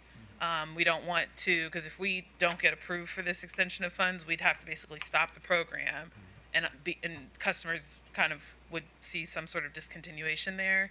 But I don't think it's to continue getting that data and that learnings. Okay, all right. Yep. So I think that's all in the SEMs. Okay, so related to the request in the semi-annual of reallocating, we're not asking, I just want to make it clear and put an exclamation point on what I think we heard from Mr. McAuliffe and Mr. Seibest. We're not asking for additional funding, we're asking for reallocation of unallocated funds to support maintenance of the public chargers already installed. We're not asking to install more chargers. We're not asking to extend that program. We're asking for a reallocation of funds already approved to be able to do this maintenance and this repair that we think is very important, to your point, Commissioner Suchman. I want to just correct the record on what Mr. Hartman said. PHI actually has been approved for 350 chargers, 250 in the PEPCO region, 100 in the Delmarva Power region. So taking a broader look at all of the utility-owned stations and zeroing in on the minor or the ones that we're talking about today, I think we just want to make sure that it's actually a larger population. The companies do not think, and I have a copy of the list now, thank you. We certainly do not agree that this is acceptable, that these remain temporarily unavailable for the amount of time that Mr. Hartman's data would suggest. But that's exactly why we're asking for this reallocation, so that we can improve the reliability. And I'll just say what is really guiding the conversation on top of our commitment to reliable chargers is we are required to have a 97% uptime. And so in order for us to meet that requirement, recognizing that, there's issues that happen with chargers and with replacement and repair, we want to use the funds that have already been approved, where we have favorability, we'd like to use that to address all of these issues that we're hearing. So let me just make sure that, one thing I do just want to raise again, because of what this conversation is about, the commission has already determined that we're not going to move to divesting the utility of the utility-owned chargers at this time. That's already been determined, so that's really not, I think, at play here. And I mentioned the 97% reliability, which was one of my talking points. So with that, I am available for any questions. Commissioner Barbie. Thank you, Ms. Beckham. I'm very concerned about two things. I mentioned the lack of amenities, and I personally don't see why we should be allocating any funds to level 2 chargers that are nowhere close to amenities. But the second thing I'm very concerned about, and I'd really like for you to comment on, is this whole phenomenon of offline chargers not being properly reported to the applications that report which charges are up and which charges are down. I don't expect you to have an answer right now for this because I'm going to presume that you don't know specifically about these things. But as a commissioner, I would, at a minimum, want to be assured that these systems properly report charge states or reliability states, because that's just not acceptable. I mean, it's not like, going to a gas station and discovering that they're not working. There are just hundreds of gas stations everywhere. It's not a problem. But I think that you need to communicate to your management that even regardless of whatever else we do, this cannot be allowed to stand as a problem. I feel very sorry for that family. It was trying to get down to Ocean City, and they've got 2 kids in the car, and they were directed there by their vehicle or their app to go there, and none of the chargers were working. I mean, we can't as a commission allow that kind of bad reporting to persist. I absolutely agree. I think that's something that, to hear that story that's exactly what we don't want, as if we're trying to increase proliferation of EVs on the road. So I certainly will communicate your concerns, and if there's any other technical explanation that I do have Vince Wynn here with me, who is one of our managers of the EV program, and if he has anything to add, I'll invite him to add, but I'm certainly happy to take that back. To your first point that The amenities. The amenities, right. So recall that the chargers or the siting, there's a requirement that the EV chargers be sited on publicly owned land. Mm-hmm. And so that probably plays into whether or not it's going to be near an amenity. And for all of the PHI owned chargers, we're actually fully sited. So it's moving them. I think right now that might be out of the barn, but all of our remaining chargers that have not been commissioned are already installed, and they're basically already under siting agreements. But that point is well taken, because I think that definitely plays into the utilization of the charger as far as its location near amenities. But that requirement is something that we had to. And I presume that the requirement that it be on government-owned property, that was promulgated by an order of this commission, or was it in the law? I believe that's in an order. I can take that back and check. Okay. I think that might be in the initial 2019 order, kind of approving EV Smart 1. Oh, thank God it was before I was here. I can't be blamed. Thank you, Mr. Chairman. The public. Right, so, I was just going to clarify, the requirement to put the chargers on public land, yeah, that was in Order 88997, the original order approving the program. Yeah. So I'm wondering if there is a way in which we can have a better sense of how you're doing in terms of chargers being up. And so do you currently provide information to staff or to some entity, perhaps on a monthly basis? These are our chargers. This is how they're doing. So we do have our semi-annual reports, which is what we're here for, the one that we file in August. Yeah, I think we need information more than just every 6 months. We have the work group. Yes, I was going to. Okay. Yeah. There's currently a work group where we're actually going to get Excel sheets. Okay, for each- because I think that is going to be helpful for us to know, and for you, the company, to know how you're doing. So, right, and you don't have to, if this is something that the work group is looking at, that's great. Yeah, because we have the reliability and reporting plan, and we're working on the data, like the actual template for reporting on Right. that. And that should be in a couple months, I think. Excellent. Okay, thank you. Oh, sure. Excuse me, Commissioner, I just want to respond to Commissioner Suchman's question about what can the commission do to ensure that utility-owned stations are up and available to customers. I mean, we think it's a two-step thing. One, establish a good standard, and we think that's been done, although there's still some, I think, issues about how uptime will be determined pursuant to that standard. And second is just enforcing the standard. If the utilities aren't meeting it, the commission has the ability to assess penalties for that non-performance. So I'll just leave it there. No, wait a minute. Actually, I just want to double down on this whole issue of inaccurate reporting of uptime of charging facilities. I would hope that look, I don't want to give you extra homework to do, and I know OPC doesn't have oodles of people, but I think this is something that perhaps you would want to, as an organization, look into, because I'm just now playing through in my mind all the vacations that could have gone wrong if my car took me to a Tesla charger and all 10 of those units were not working. Yeah. So I agree, Commissioner Barvet, and as Mr. McCullough said, it is sort of an ongoing discussion within the EV working group, and we certainly appreciate Mr. Hartman's continually bringing real life experience to the Commission's attention. But point well taken. Thank you. Okay, thank you. If I could respond, Commissioner Barber. Yes, so I believe a problem we've had in the past is if the charger's receiving, if there's I guess a sensor, and if it's receiving, the electricity, the energy, it'll say it's on.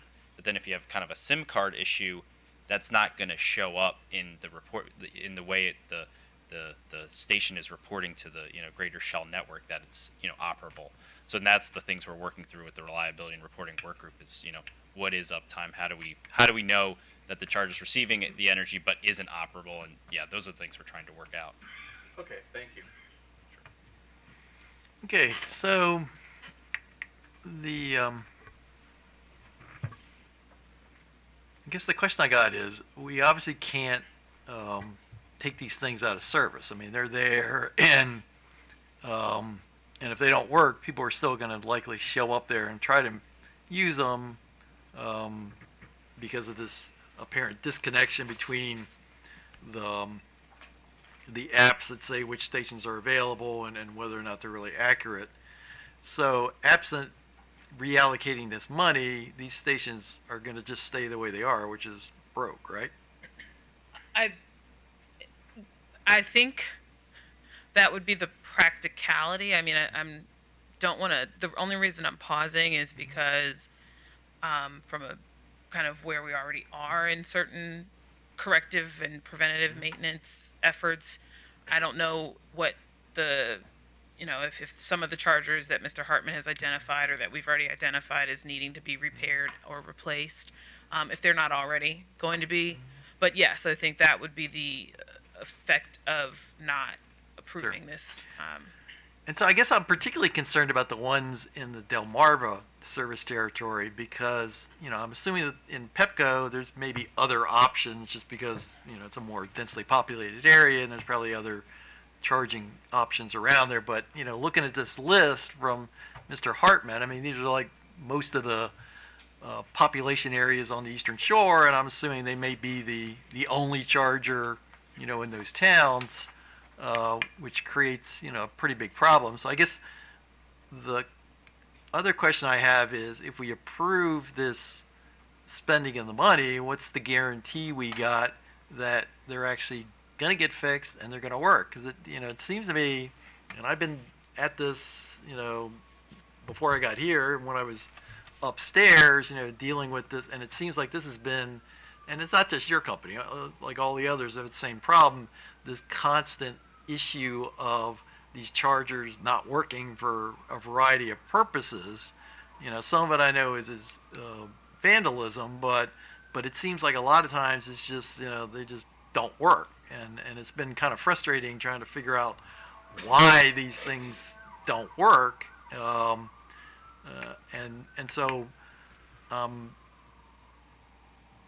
I mean, Mr. Hartman has sort of suggested, look, stop digging because we're in this hole, but I understand the concern that if we don't approve this money, they're still going to be broke, and that's not doing anybody any favors. So, but I guess I want some guarantee, assurance, and if we need to create some special, reporting requirement, I want to make sure that if we give you the money to do this, that they're actually going to get fixed and they're going to work.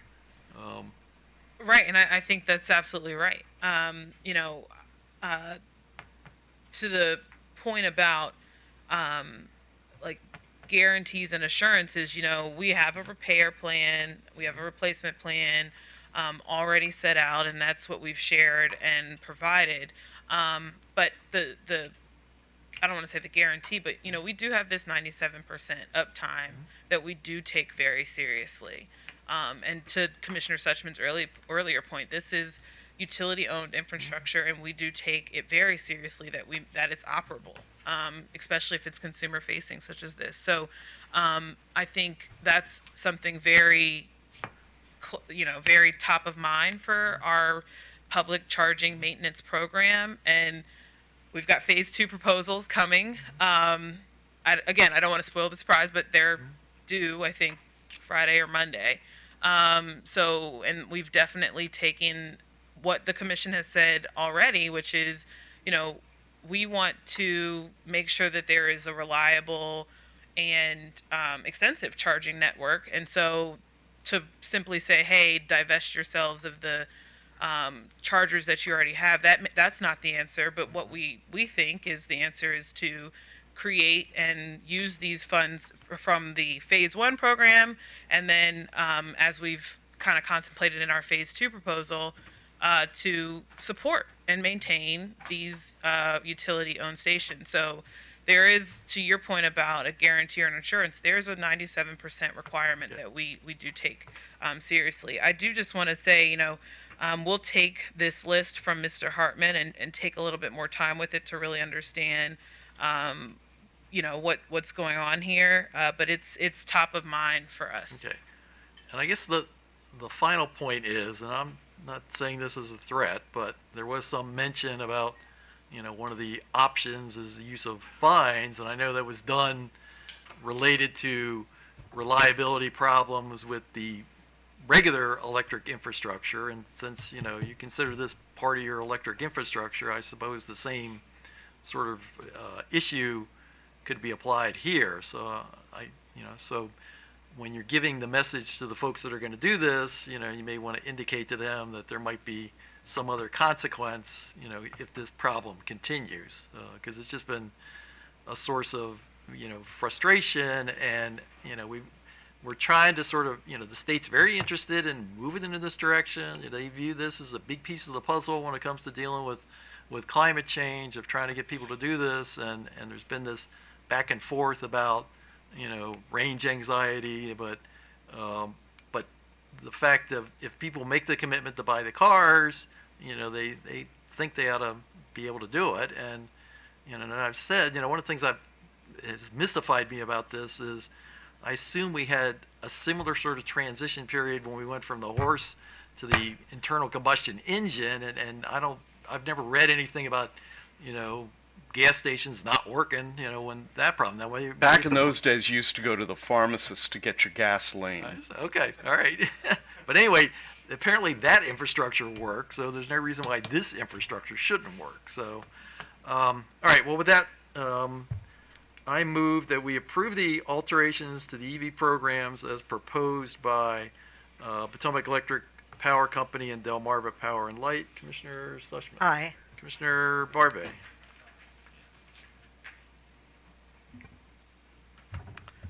I really want to vote no, but I'm going to vote yes. Okay. But these damn things need to be near amenities, and these apps have to work, or I'm just going to stop voting for this. Commissioner Richard? Very agree with Commissioner Barbe.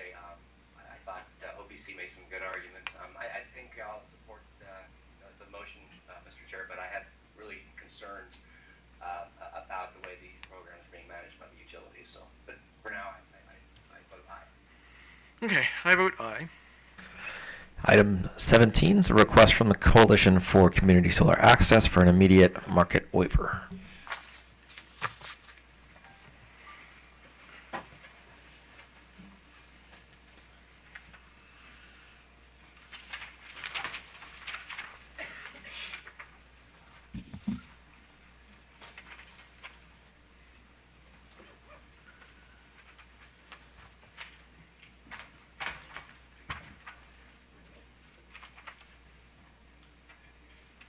Good morning, Chair and Commissioners. Harrison Scher, joined by Philip Vanderheyden on behalf of staff. On December 5th, 2024, the Coalition for Community Solar Access, CCSA, filed a request for a market waiver of community solar pilot program regulations, COMAR 20620202 and COMAR 20620303 for good cause shown. The regulations requested for a waiver are to address the community solar pilot program's generation capacity and application process rules. This request comes as the regulations for the permanent community solar program have been proposed for adoption by the Commission and published in the Maryland Register, but have not yet completed the administrative procedures required for final adoption. The CCSA request conditions the waiver on the implementation of corresponding elements of the proposed permanent program regulations during the transition period after the end of the pilot program. Finally, the CCSA requests that the Commission grant a general waiver as necessary of the community solar pilot program tariffs of the participating electric companies to the extent the market waiver conflicts with the electric company's pilot tariffs. As currently written, the regulations proposed for a market waiver would limit the amount of capacity that each electric company could accept into the community solar pilot program. A waiver of those rules and the corresponding tariff language of each electric company's pilot application process would allow the participating electric companies to grant capacity beyond that of the pilot limits. As proposed by CCSA, all projects would continue to be subject to the application requirements for site control, interconnection, and proof of permitting. While staff recognizes that the electric companies will face some additional administrative work to accept the post-pilot applications, this does not appear to be a significant barrier to implementation. Staff supports this request from CCSA in order to mitigate any uncertainty in the community solar industry regarding new applications and the transfer of waitlisted pilot program projects to the permanent program. Although the Commission has met its statutory role to adopt permanent community solar regulations under Public Utilities Article 7-306.2F, staff does not see any harm in providing this waiver in order to assist solar developers and investors during the pilot to permanent program transition. The Commission moved to publish the regulations for the permanent program on September 5th, 2024. The regulations have been published in the Maryland Register as of December 13th, 2024. Final publication is likely to be completed prior to March based on typical rulemaking experience. PUA 7306.2 goes on to require the Commission to approve electric company tariff modifications that are consistent with the permanent program regulations by July 1st under PUA 7306F2. The Commission is on schedule to meet this deadline. However, staff recognizes as the regulations for the permanent program are not yet in force, it is in the public interest to approve the request of CCSA and ease the transition to the permanent program as the final rulemaking procedures take place through the public comment period and final RM56 rulemaking session. As evidenced earlier today, some electric companies are already taking steps to modify language in their pilot program tariffs to conform with the transition to the permanent community solar program. This additional request from CCSA is reasonable so as to make the electric companies' tariffs consistent as the state transitions to the permanent program. Thank you, and I'm available for any questions. Any questions? Mr. Sussman? So I guess the concern I have is that, I mean, we know where we're going. We know that we're going to get there. We're just not there yet. But we're going to get there in a couple of months. And a waiver of the applicable provisions sort of to me says, well, we're going to sort of basically approve the new regulations before they go into effect. And I'm a little concerned about that. And I'm wondering if we need to go in that direction to take care of the concerns that the solar folks are interested in, which is to find their place in the queue, which they had a right to get to come January 1st, but they're not going to be able to get there because the regulations are not in place. And so is there a way that we can address those concerns without coming up with a waiver that I'm concerned we don't have authority to do? Because it's there are provisions that we can waive, but this seems like we're waiving much of the existing regulations. So I'm not sure we can do that. So I guess what I'm wondering is can we find a way to allow them to get into the queue and to have the queue position be recognized when the regulations go into effect? Because I'm assuming that between January and March, there's not a whole lot of things that are going to happen. So if not a whole lot of things happen, is there a possibility that we can just allow them to get their applications in, get into the queue, and then recognize their queue positions when the regulations go into effect? And I'm just kind of throwing this out. I'm not getting the sense that anybody, including the utilities, have a problem with these new applicants getting into a queue. And Mr. Seegers, you can talk to us about whether it's sort of more than that, but I'm having the sense that it's more of just a process question, and then from the utilities perspective, how do they handle these applications when there really aren't regulations in effect that can allow them to deal with this? So I'm just sort of wondering if there's another way that we can get to this without having something like a waiver that I don't know we have authority to do. So I'm starting with you, and maybe we can. Well, I would say COMAR does allow a waiver for good cause shown, and while the commission has done its duty to vote to adopt the regulations, they're not finalized yet for the permanent program. So there is going to be this bit of a gap between January 1st and when the permanent program regulations are finalized. So waiving these requested portions of the pilot program regulations should allow for the queue positions of the permanent program. It would raise the generation capacity. It would eliminate the cap that's in the pilot program that is a concern currently as the solar developers look to transition to the permanent program. Good morning, Mr. Chair and Commissioners. From what we understand, this relates to a desire from the developer community to have some certainty associated with projects so that they're granted queue capacity. And I think what that means is a project would be listed on the utilities website as having capacity reserved.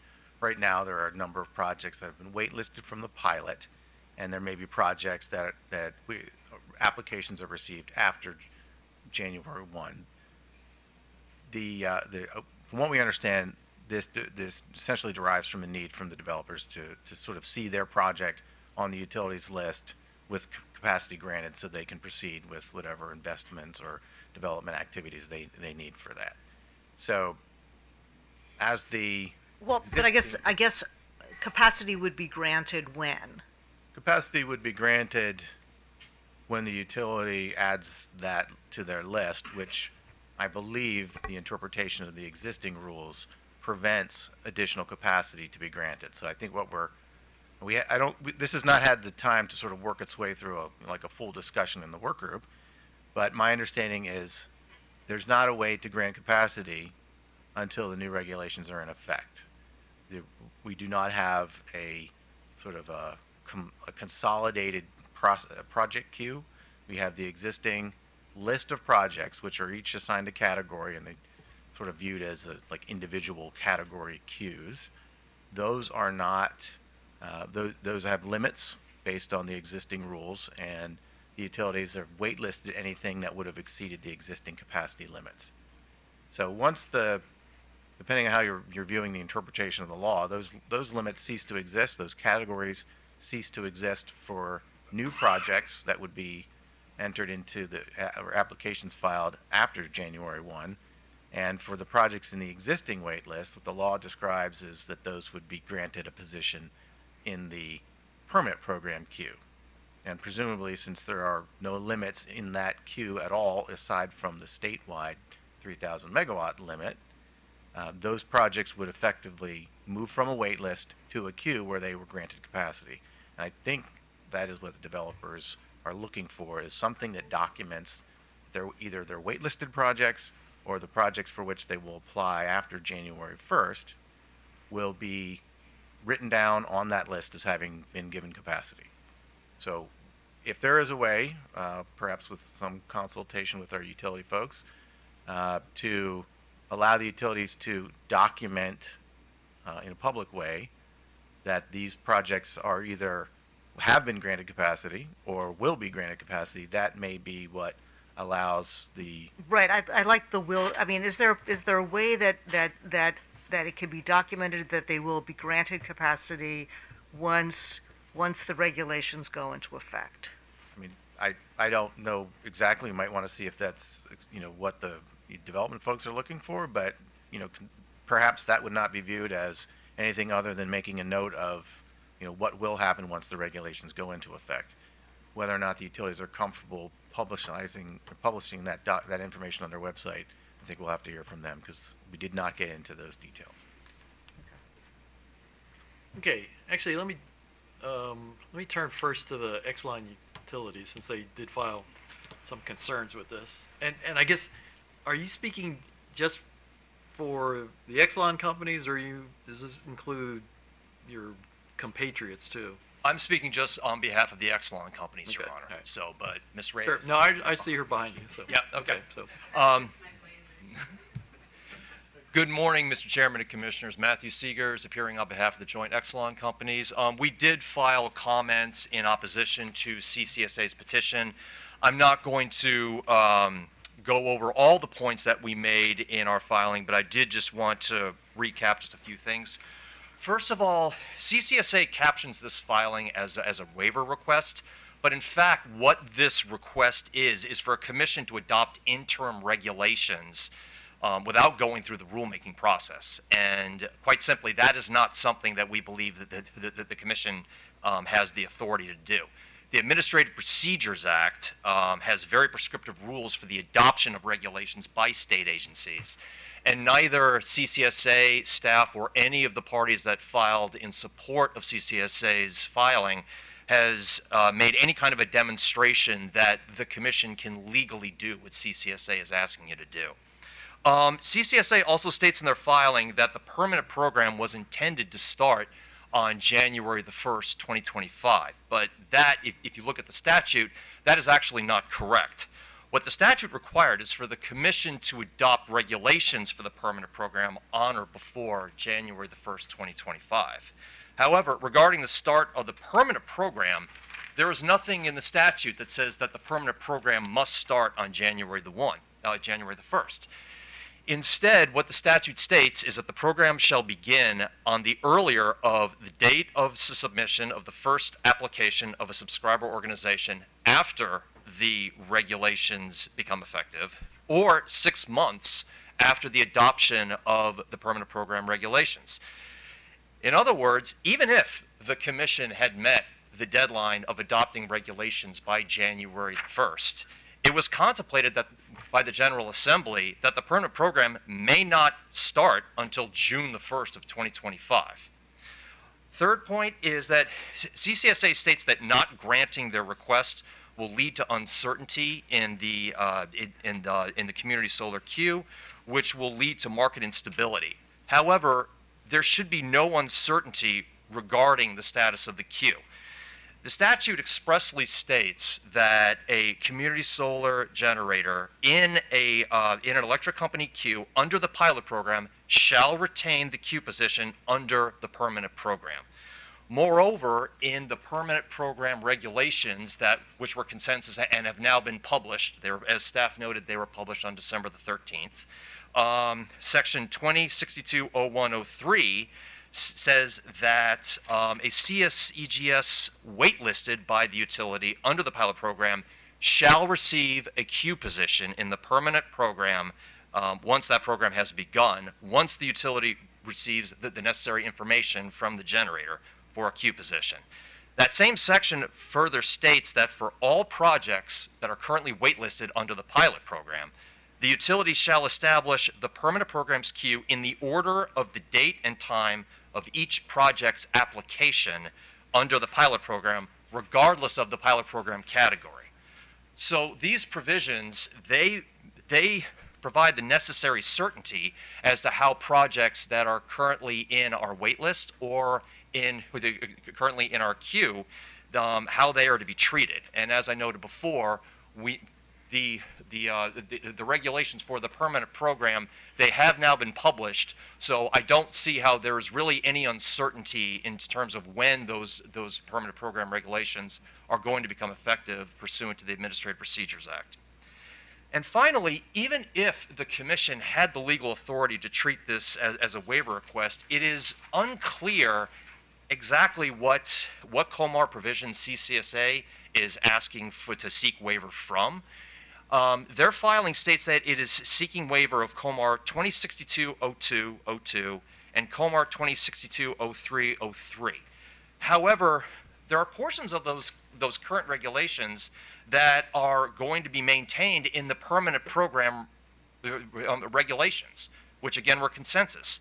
So it's unclear to us anyway as to why waiver of these rules in toto is necessary if portions of them are going to be maintained in the permanent program. And then regarding the waiver of the tariffs, it does impose a burden on the utilities to try and determine which parts of our current tariffs conflict with this waiver and which do not. So for those reasons, that's why we are opposing CCSA's filing. And I'm available if you have any questions. Any questions? Mr. Schlesman. Okay, so I understand your concern about the waiver, and I'm a little concerned about the scope of the waiver, but I think what they would like is a way in which queue positions can be recognized beginning January 1st, and is there a way in which we can, since the expectation was the regulations were going to be in effect January 1st, and they're not.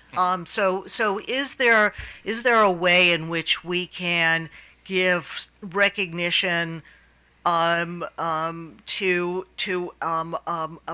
a queue position once the regulations are in effect, so that the regulations go into effect March of next year, and for those projects that had filed before the regulations went into effect, we can recognize their queue positions. And this way, you wouldn't have to do anything. They would just sort of sit there. Nothing would happen between, I mean, I'm assuming that nothing really could happen between the time the queue position is established and the time the regulations go into effect, because the regulations aren't in effect. So I guess the only thing that could happen is that they would have their queue position, and then they you'd provide them with capacity. Is that so if you could explain to me what would be involved in getting a queue position? Sure. In PEPCO, we do not have a wait list just because our capacity there has been maxed out. In DPL, we do have a wait list. And I believe this is the same case for BGE. Mr. Herson will correct me if I'm wrong. But on our websites, we have that wait with the wait list with the projects. It's posted right there, so everybody can see where they are in the wait list. So no projects coming into PEPCO. You're completely maxed out. Is that You're at capacity. Okay. One option is that we could start a wait list for PEPCO, so that we can, once the permanent program, once that becomes effective, then those projects, they can be moved from the wait list into the queue position once they provide the necessary information, of course. That's what we're anticipating is going to happen for Delmarva Power. If that answers your question, Okay, Commissioner. so January 1st, one of Mr. Bugelman's clients wants to come into the Delmarva system and apply for a community solar project. At that point, they would just be added to a wait list? Correct. Okay. Could we do that and then recognize their position on the wait list when the regulations go into effect? This way, you don't have to do anything. There's no interim regulations. I will ask Mr. Bugelmans if that's, because I had the sense that it's really just trying to get into the queue. That's their concern right now. That's what I understand their primary concern to me. I mean, I'll defer to Mr. Bugelmans. But yes, once the utilities will maintain our wait lists, and then as I indicated, there are provisions in the permanent program regulations that safeguard people who are on the wait lists. So they will be able to be join the queue once the permanent program starts.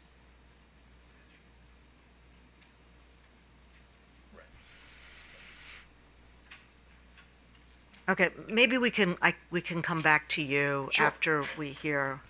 Wait, so let me, But yeah, please. Yes. okay.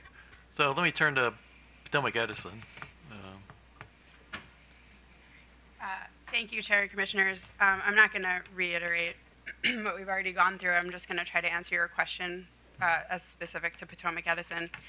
And I think you kind of hit the nail on the head, Commissioner Suchman, because from Potomac Edison's perspective, we're not really clear how much more certainty we can give. So we've also maxed out our pilot program capacity, but we have posted on our website a list of all of those projects that are either that are part of the pilot, and then we have a list of projects that are on the wait list. They are in the queue, they have their queue assignment, they have their number. None of that will change as soon as these regulations are passed. All that will happen is that the capacity will open up and they will remain in the exact same position with the exact same number that you can see on our website today. And I can tell you there are 8 projects on the wait list. We have 60 more projects totaling 200 megawatts that are in technical review. As soon as they meet all of those requirements, they will go onto that wait list and get their queue position. So you're right that we are not opposed in any way to giving developers the certainty that they need. We just don't know what else we can do. I guess the question is from January 1st until the regulations are in effect, is there any opportunity to get into a queue? Yeah, yes, there are projects being added now to the queue, to the wait list. Since our pilot has been maxed out, today you can get put on the wait list for the community solar permanent program, and as soon as that capacity opens up, they'll maintain the exact same position that they're granted today. Okay.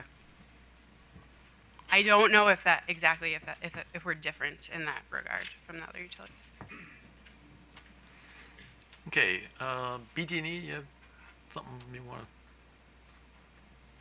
Yeah, I don't think Dan Herson for BG. I don't think I have too much additional to add. I mean, I was pointing out that the statute does preserve, if you have a queue position under the pilot program, that's going to carry over to the permanent program. So the situation, Commissioner Suchman, you're talking about, somebody applies, my understanding is that's preserved, and they're not going to lose their place in line because you're switching over to the permanent program. Right, but it's the projects that are not in the pilot coming in January 1st. But if we don't have any regulations in place, post January 1st, that's a concern to me. Well, but what I'm asking is there a way in which it's not that you don't know what the regulations are. Everybody knows what the regulations are. They're just not in effect.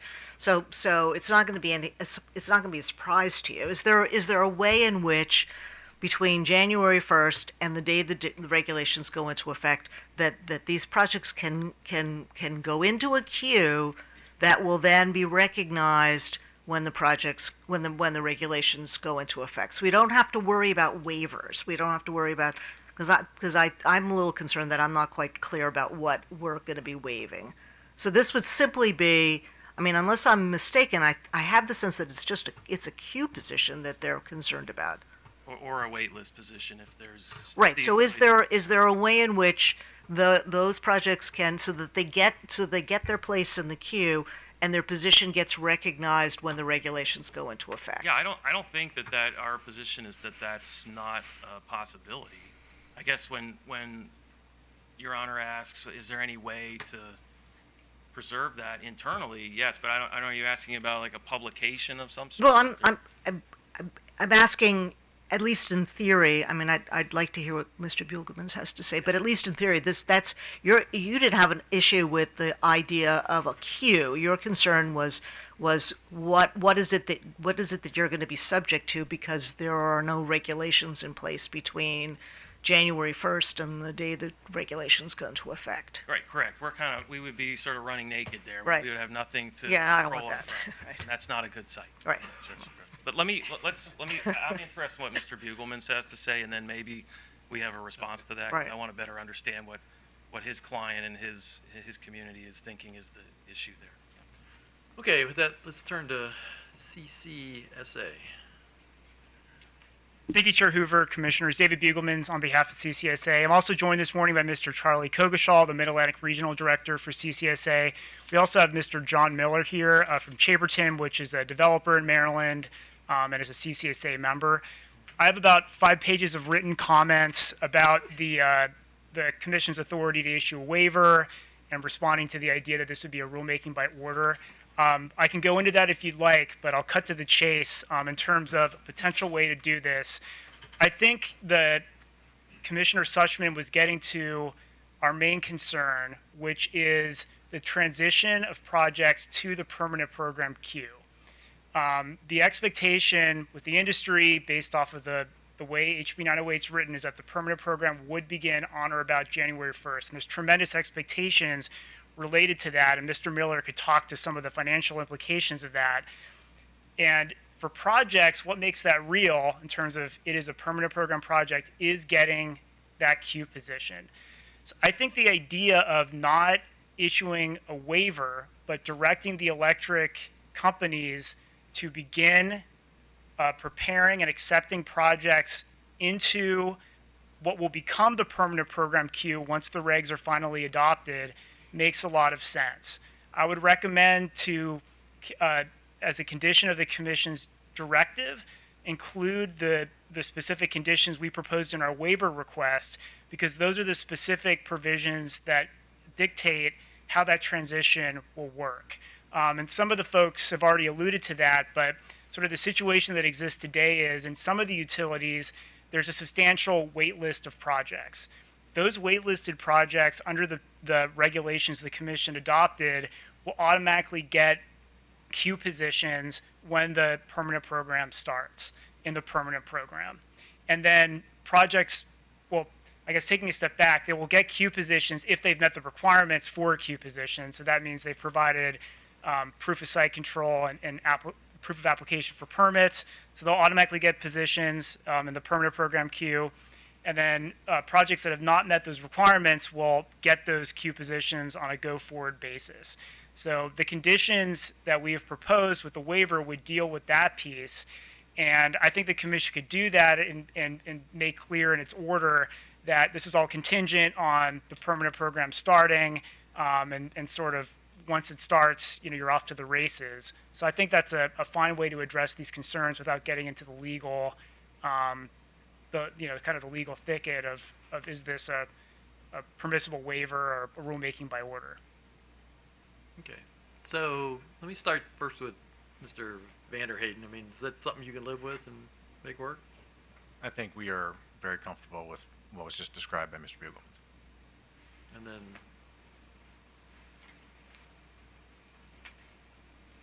I'm just trying to understand exactly what the proposal is.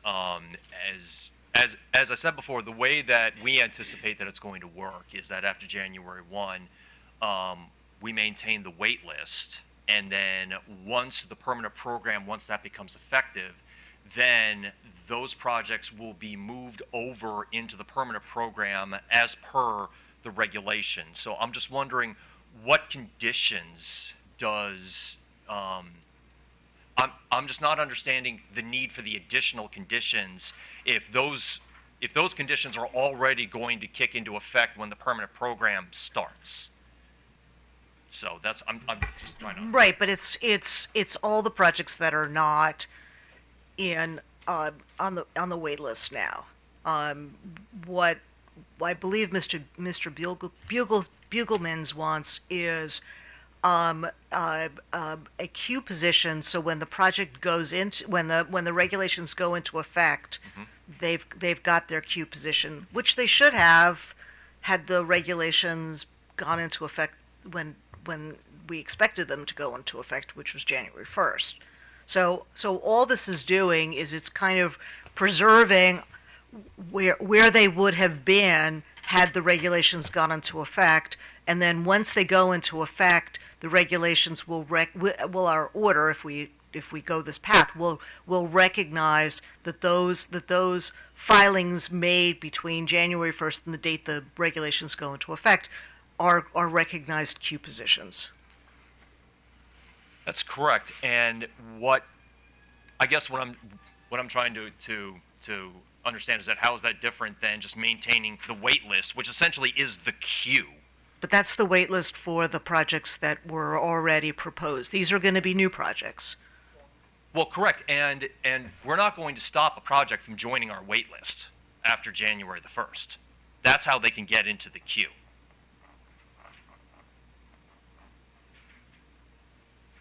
That's well, sure. Sure. Commissioner Suchman, it's actually a mix of projects that are waitlisted under the pilot program and new projects. And again, the concern is that until these projects that are waitlisted under the pilot are officially recognized as permanent program projects on a utility queue, then for project development and financing purposes, they're not real projects. They're waitlisted. And again, we have Mr. Miller here to talk a bit about those concerns. But Okay, that's so really the that's crux. actually so it would have to be more than just you filing. The utilities would actually have to do something. They would have to do something, Commissioner. I brought with me, this is DPL's queue. It's an Excel spreadsheet, and it lists whether projects have reserve capacity or waitlisted capacity. To a certain extent, I would think that the transition of projects from the pilot program queue, the ones that are waitlisted, to a new permanent program queue is really an exercise in Excel in terms of, kind of copying things over and then sending emails saying they've been recognized with queue positions. And the conditions that we have proposed, again, originally as part of the waiver order, but I think it could be part of an order directing the utilities to do this, would be how to handle that, again, carried over from the regulations that have been published in the Maryland Register. So the projects that are waitlisted that have met the requirements for a queue position, which again is simply a matter of providing some required information related to site control and permit applications. January 1st, the utilities would basically move these projects from this Excel file to a new Excel file that represents the permanent program queue and provide notice that that has happened. That's really what our members need for CCSA. And then for new projects, yes, new projects could apply after January 1st for queue positions in the permanent program. And again, the requirements to get a queue position in the permanent program are the same as the pilot. The requirement to provide proof of site control, proof of application for permits, nothing's changing in that regard. They would just be recognized when those applications are deemed complete as permanent program as opposed to waitlisted pilot projects. So it's really a matter of creating that new list and starting to put projects into that list as opposed to continuing to designate them as waitlisted under the pilot. So from the utilities perspective, these are these ministerial actions that you take?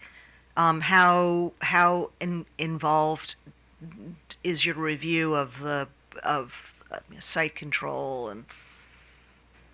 If I'm understanding Mr. Bugelman's proposal, essentially it would require us to start implementing the permanent program queue before that program has taken effect. Am I correct in that understanding? Well, my understanding, hearing Commissioner Suchman's questions, was this would all be contingent on the actual start of the permanent program. So the key thing would be recognition that these, will be official permanent program projects as recognized by the utilities, but they can't sort of, energize or move forward efficiently. Right, there's until that's nothing, signed. right, there's nothing that, I mean, so that's why I was asking if this was sort of more ministerial. I mean, is there a way that these projects, they just sort of, they get filed and then they just sit there with queue status, but nothing happens with them until the regulations go into effect? That's exactly what our wait list is, Your Honor. That's what we anticipate of like how this is going to work, is that a project goes on our wait list, and then once the permanent program starts. Okay, but when the project's on the wait list, the conditions that Mr. Bugelmans was talking about in terms of being able to demonstrate control of site, do you do that? No. Okay, so what is it when you make determinations about control of site? What do you send somebody out there to look at it, or? I'll have to defer to my subject matter expert on this, but no, I believe that it's the applicant's responsibility to come in and demonstrate site control. I don't believe we send someone out there to. Okay, so I guess the question is what they have to show to get their queue position. Is it more sort of is it some minimal amount of paperwork, or does the utility actually have to exercise some? Well, I know that they have to provide a partially executed interconnection agreement, so they would have to go through our interconnection queue. So I don't think it is like, quite just a ministerial task. Again, I'll have to defer to my subject matter expert, who can hopefully provide some more details. Good morning, Your Honor. Excuse me, my name is Rose Yoich, Jojic. I'm the manager of Community Solar Implementation for PHI. So the process, how it works today, is that the Community Solar Organization would apply for the ID with the Commission. Once we get that notification, they're able to submit an application through our web interface. We would take that information and then add it to our queue that has been discussed, that is posted on our website. Okay, so you add it to the queue. Do you add it to the queue as a waitlisted project? Yes, ma'am. Okay. So, and Mr. Bugelmans, you want it to be more than waitlisted? That's correct. So to the extent a project has provided the required elements for a complete application such that it should be recognized as having capacity in the permanent program, it would be recognized as on the list as a permanent program project.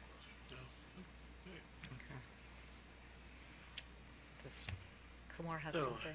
Any other questions?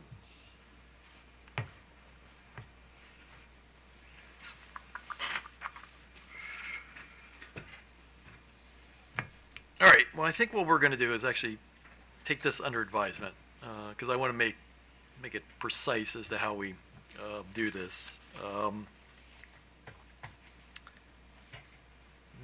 guess for the Exelon utility, since you filed the objection, and it's been a while since I read it.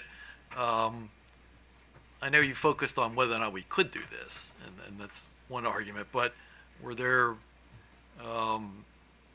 specific concerns you had about implementation of should we grant this waiver? Implementation in terms of what we've been discussing this morning, Yeah, Mr. right. Chairman? Yeah. I don't believe so, Your Honor, because our wait list and the permanent program queue, we kind of view that as being one and the same. Okay. So and I guess it would depend on exactly what kind of a directive the commission issues. If what your directive is to say that, you know, we will maintain these wait lists, then, you know, I don't believe that we would have any issue with that, if that is your question, Your Honor. Okay.